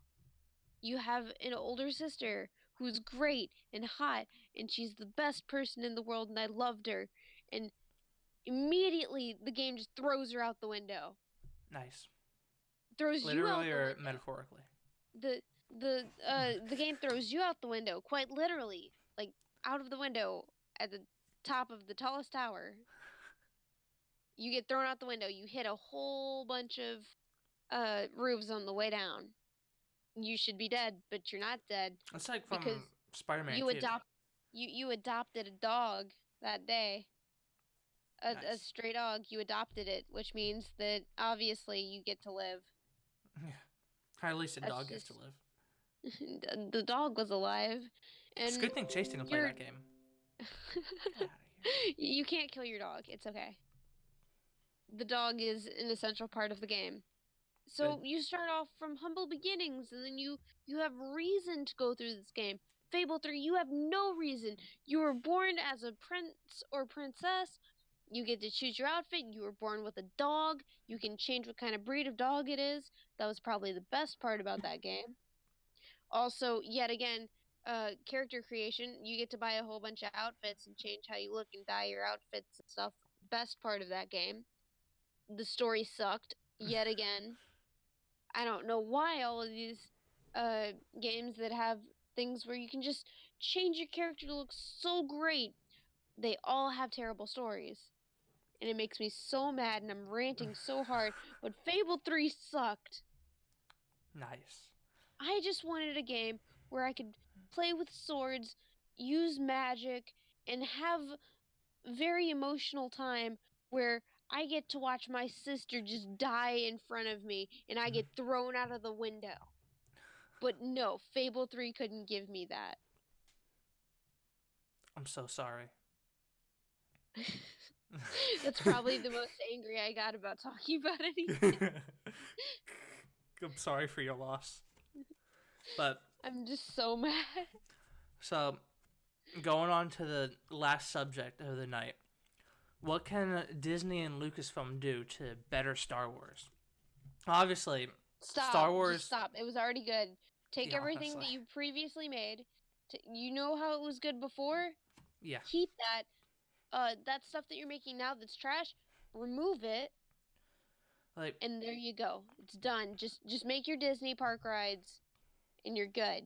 It's all good. yeah, for a bit of leave context, it ever alone. since Disney bought the rights to Star Wars, honestly, I've heard this one theory, and it sounds like shit-eating grin enough to be true, is that George Lucas got really pissed off at the fans, saying, like, "Oh no, you ruined Star Wars. You want to see what ruining Star Wars is like? Let me sell it to Disney. Then you guys will be crawling back to me. Just you watch." I was like, I could just imagine George grinning at Skywalker Ranch. It's like, I told you so. But It's like, anyway, see? yeah, for context, The Force Awakens, it was fine because it was a remake of a good movie, which is A New Hope, but Yeah. it didn't really do anything original. So, I'll get to that. So, they didn't establish the New Republic at all. Then they destroyed it, and they expect us to care about it. So it's essentially the exact same time frame as the Empire era now. You know, you have the huge Empire going up against the ragtag rebels. It's essentially the same movies until The Last Jedi. So, well, actually, let's talk about Rogue One. So, Rogue One was fine. I mean, No. the final battle was neat. I liked Rogue One. Yeah, I mean, the Darth Vader stuff was great. The was characters good. were... The only character that was cool was the robot guy. I liked him, but the rest were pretty forgettable, apart from the No, Asian I Force guy. actually. You But say that, but I like watching that movie. I had a lot of fun with it. I mean, there were quite a few scenes that I just forgot immediately after watching it, oh yeah, but others that I just can't help that whenever I think about that movie, that's just the immediate thing my brain goes to. Because it wasn't a bad movie at all. oh no, it was definitely the It, best Star it Wars was, movie Disney has made. yeah, they should have took a few hints from it, but they didn't. Yeah, it's like the problem is that a lot of the characters aren't really memorable to me, at least. Like when you think of Star Wars and you think of like Luke Skywalker, Han Solo, Obi-Wan Kenobi, Darth Vader, you're not gonna think of Jyn Erso or what was the Hispanic guy's name? The last name started with a K. I don't Exactly. remember. You won't remember him. I remember Yoda. Apparently, he's gonna be getting his own TV show on the D Plus network. Why? No one Exactly. remembered him. Exactly. So, I was like, I you want to do remember- something cool. I can remember Yoda and Yoda and You want to do something that would get a lot of people's attentions. that have that a- one droid that was really funny that no one talked about because he died every single time. C-3PO? No, it was just that average droid that you saw every single time they went to the Empire. Well, The one that it's not even the same droid, it's just the same model. yeah. Well, That was my favorite. so there was Rogue One, which is arguably the best of the Disney movies. Then there's The Last Jedi. Woo! As Sojiro would say, "Ooh boy." That that was something. So all of a sudden, fuel became a problem. Now they had the bomb droppers, which apparently, seeing as how easily destructible those things are, they're suicide bombers. They're kamikazes. Mhm. I don't know what happened to the Y-wings. I mean, those are perfectly fine bombers, but we had, like, right off the bat, we had a your mom joke in Star Wars. A your mother joke in Star Wars. Okay. So, fast forward a little bit, and Luke Skywalker, the most hopeful, optimistic character in the franchise, is now a bitter old man. And that story in itself, okay, it's interesting. How did he get to this? He was gonna kill his nephew. Now, keep in mind, his nephew didn't. Kylo Ren. He didn't Kylo do Ren anything. is great, and I love him so much. Oh, he's a big fat emo. But Excuse you, I want a poster of Kylo Ren. get a poster of Ben Swallow. Hey, for What? my birthday, can you buy me a Kylo Ren poster? No. Oh, But so anyway, please. so Kylo Ren, he had some evil thoughts, right? But he didn't do anything bad yet, you know. It's like he's I a have evil teenager. thoughts every day. Should I Yeah. be dead? He's a teenager. He's emo. He's gonna have some bad thoughts, and so Luke decides, hey, let me kill my nephew. This boy, who's the child of my best friend and my sister, let me kill him. And keep in mind, this is the same guy who he saw Killed his own father. father. His father, who Kind was of. the most evil of. man. Like, at Yeah. that point, Darth Vader had no good in him. He was stone cold, son of a bitch, evil. And Yeah. he did not give up one bit. He didn't give up until he saved his father, and he did it. Anakin was saved at the end. Of course, he sacrificed himself, but he was redeemed. Anakin The Skywalker was wrinkly redeemed. old, I can't breathe. Yeah, and so that same character who didn't stop at anything to save his father, he saw a little bad thoughts in his nephew. You know, let me kill him. So now we're just gonna completely ignore the fact that in Episode 7 there is a map to Luke Skywalker, right? So he left a map, like, you know, if you guys ever need me, here's a map. You just gotta put it together. In this movie, he's like, no, I don't want to be found. Go away. And it's like, okay, I guess the map doesn't exist anymore. So, of course, there's the alien titty milking scene. That's Star Wars now. That's Star Wars. Green alien titty milk. Now, let's talk a little bit about the demasculation of Poe. Now, I actually kind of like Poe. He's a likable guy. He was pretty good. Yeah, he's probably one of the best parts about the new movies. But like the moment they introduced Rey. The moment they introduced Holdo. So here's another thing. They killed Admiral Akbar he didn't have a proper death scene. It says, oh, hey, Akbar's dead. So, wait, what? Can you go on that again? What was that? Just He's didn't dead. explain it or anything. Just was like, So yeah, now- it's gone. This purple-haired bitch. Oh, yeah, wait a minute. Let's talk about Princess Leia going full-on Superman Mary Poppins, y'all. Flying in space. And Yeah, here's that another didn't thing. make sense. They opened the door into space. They should all have been sucked out.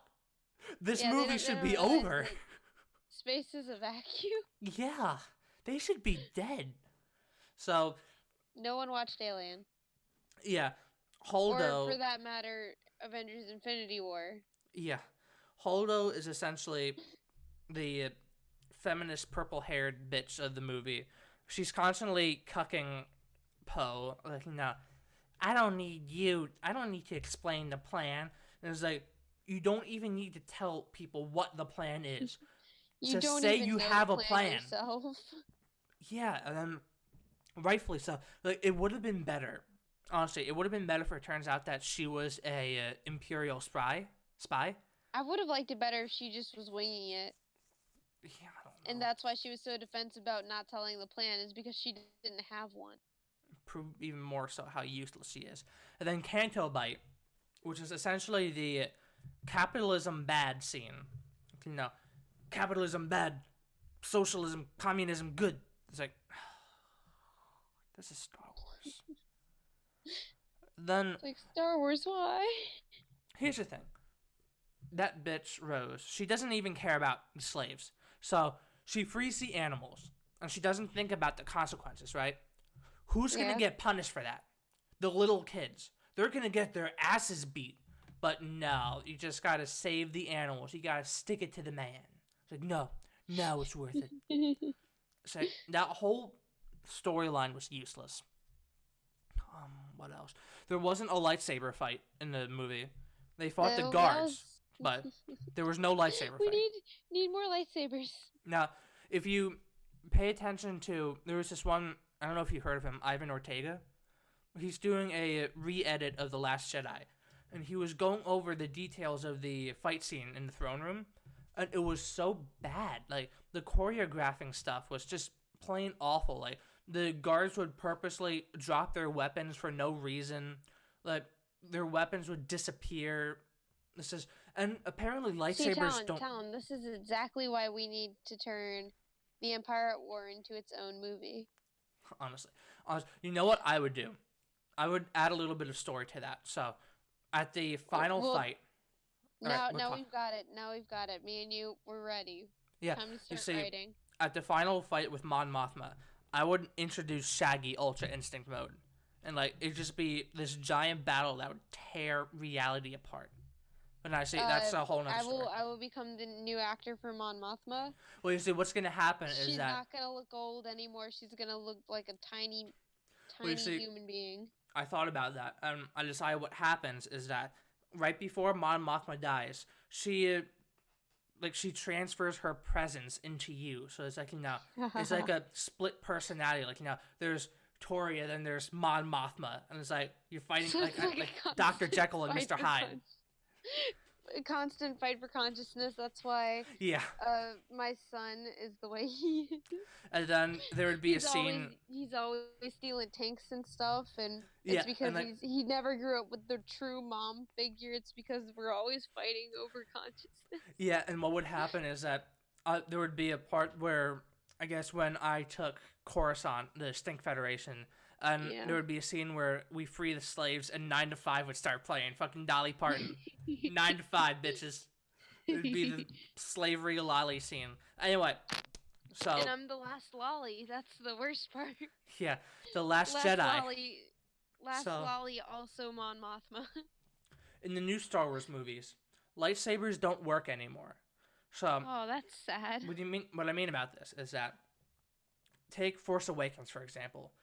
Mhm. Kylo Ren sliced at Finn's back. He Yep. should have been cut in half. Oh yeah. like, No, like that's how lightsabers just lightsabers work. Destroy you. And then there's the one scene when Rey just cut at the royal guard's, I think it was his neck and leg. Those limbs should have been cut off. This is Star Wars. Like, I understand, oh, it's for kids, but not really.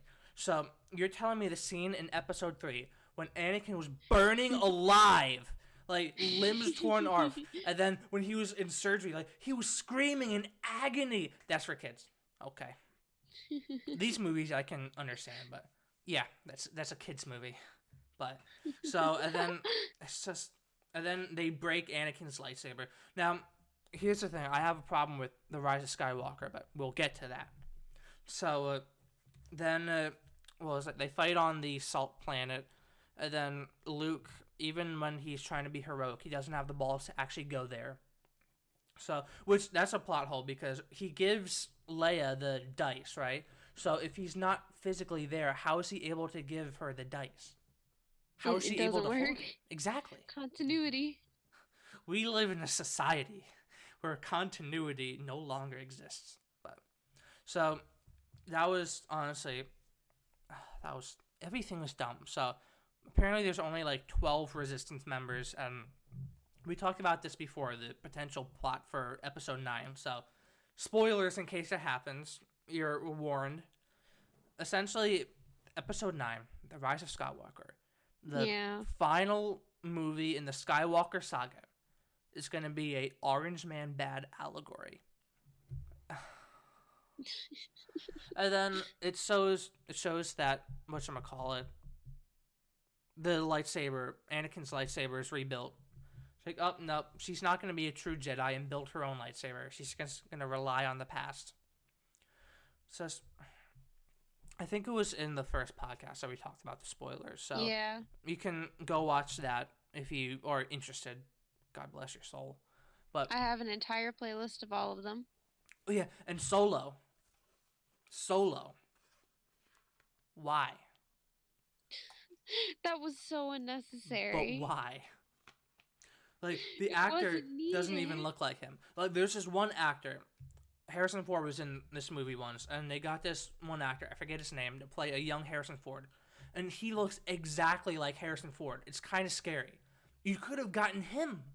But there was this one, I guess it was obviously to play it off as comedy, but I'm going to take this as serious canon now, where Alden, was it Eidenreich or whatever the guy's name, Alden, he was sitting in the Han Solo Hollywood chair, and he was getting interviewed, and Harrison Ford comes up and says, "Get the hell out of my chair." It's like, that's canon to me now. Get the hell out of his chair. That's real.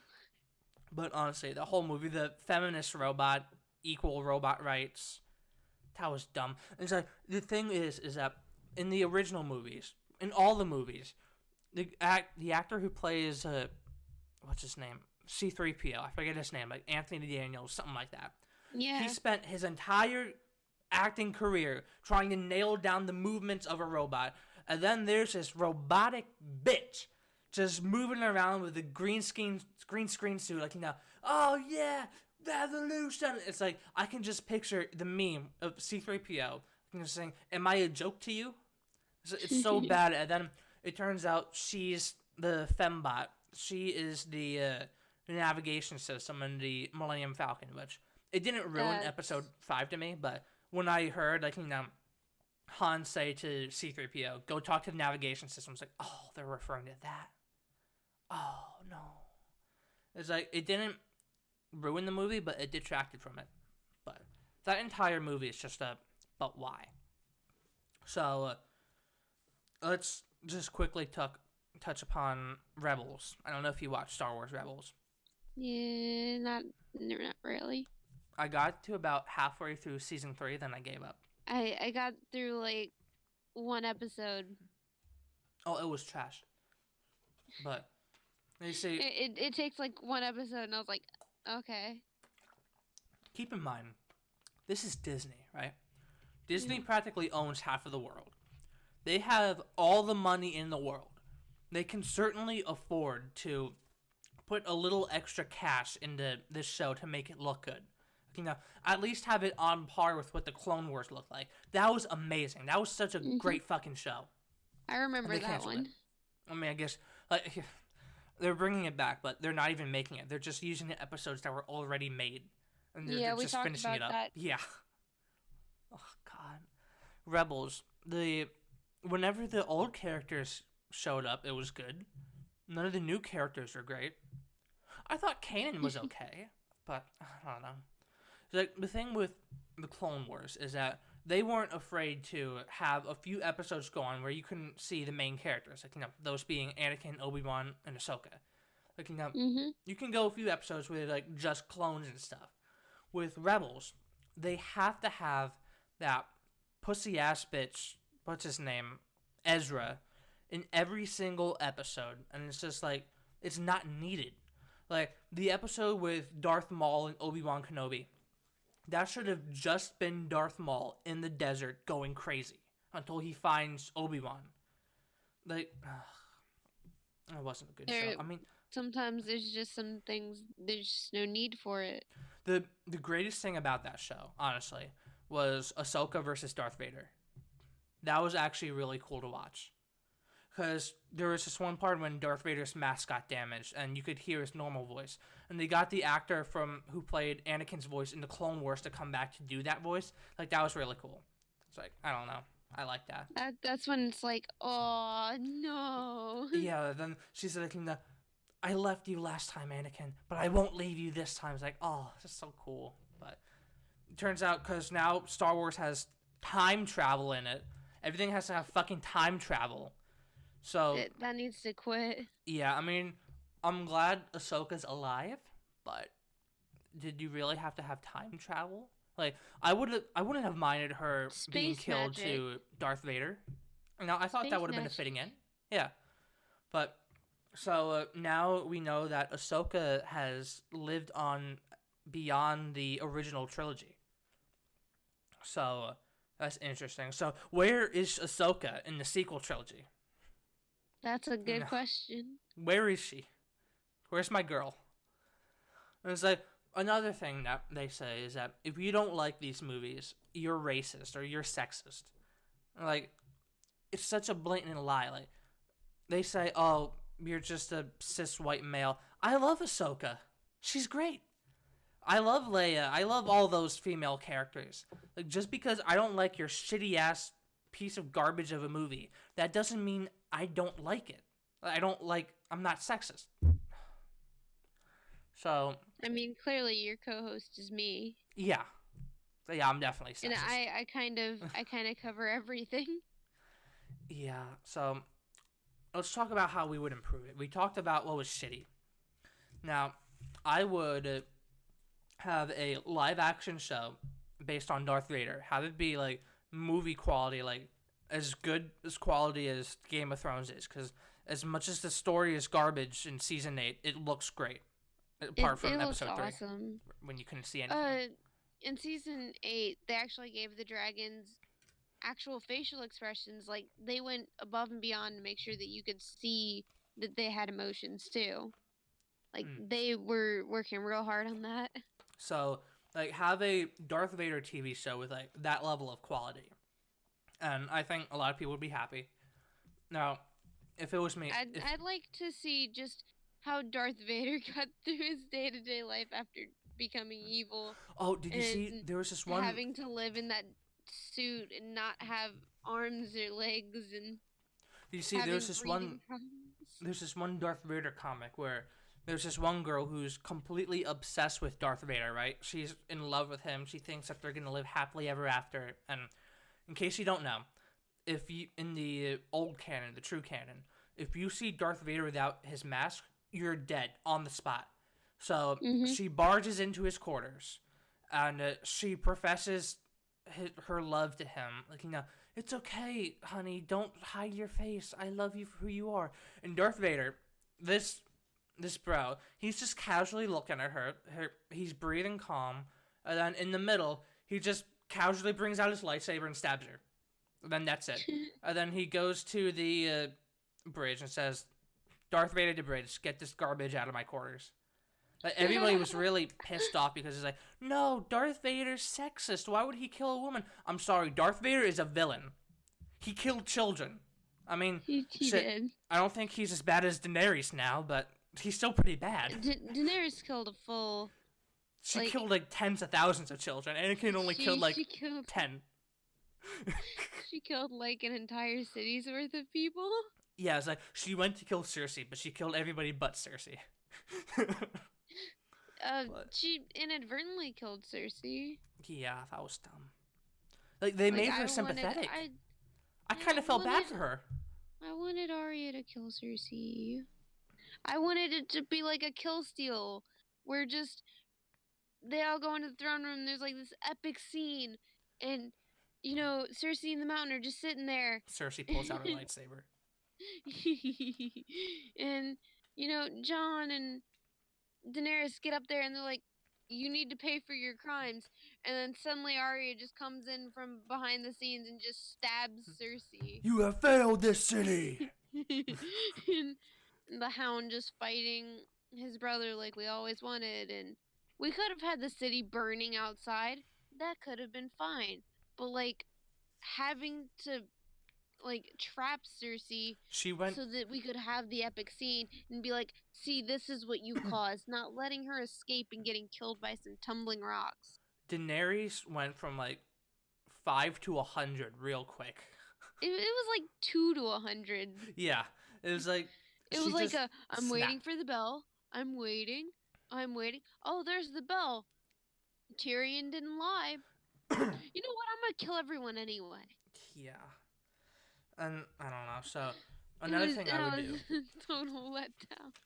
If I were to suddenly become the CEO of Lucasfilm, God help me, I would just say, hey, I'm sorry. I would make the sequel trilogy uncanon, and if you really had to have sequels, I would have it set maybe 80 to 100 years in the future, right?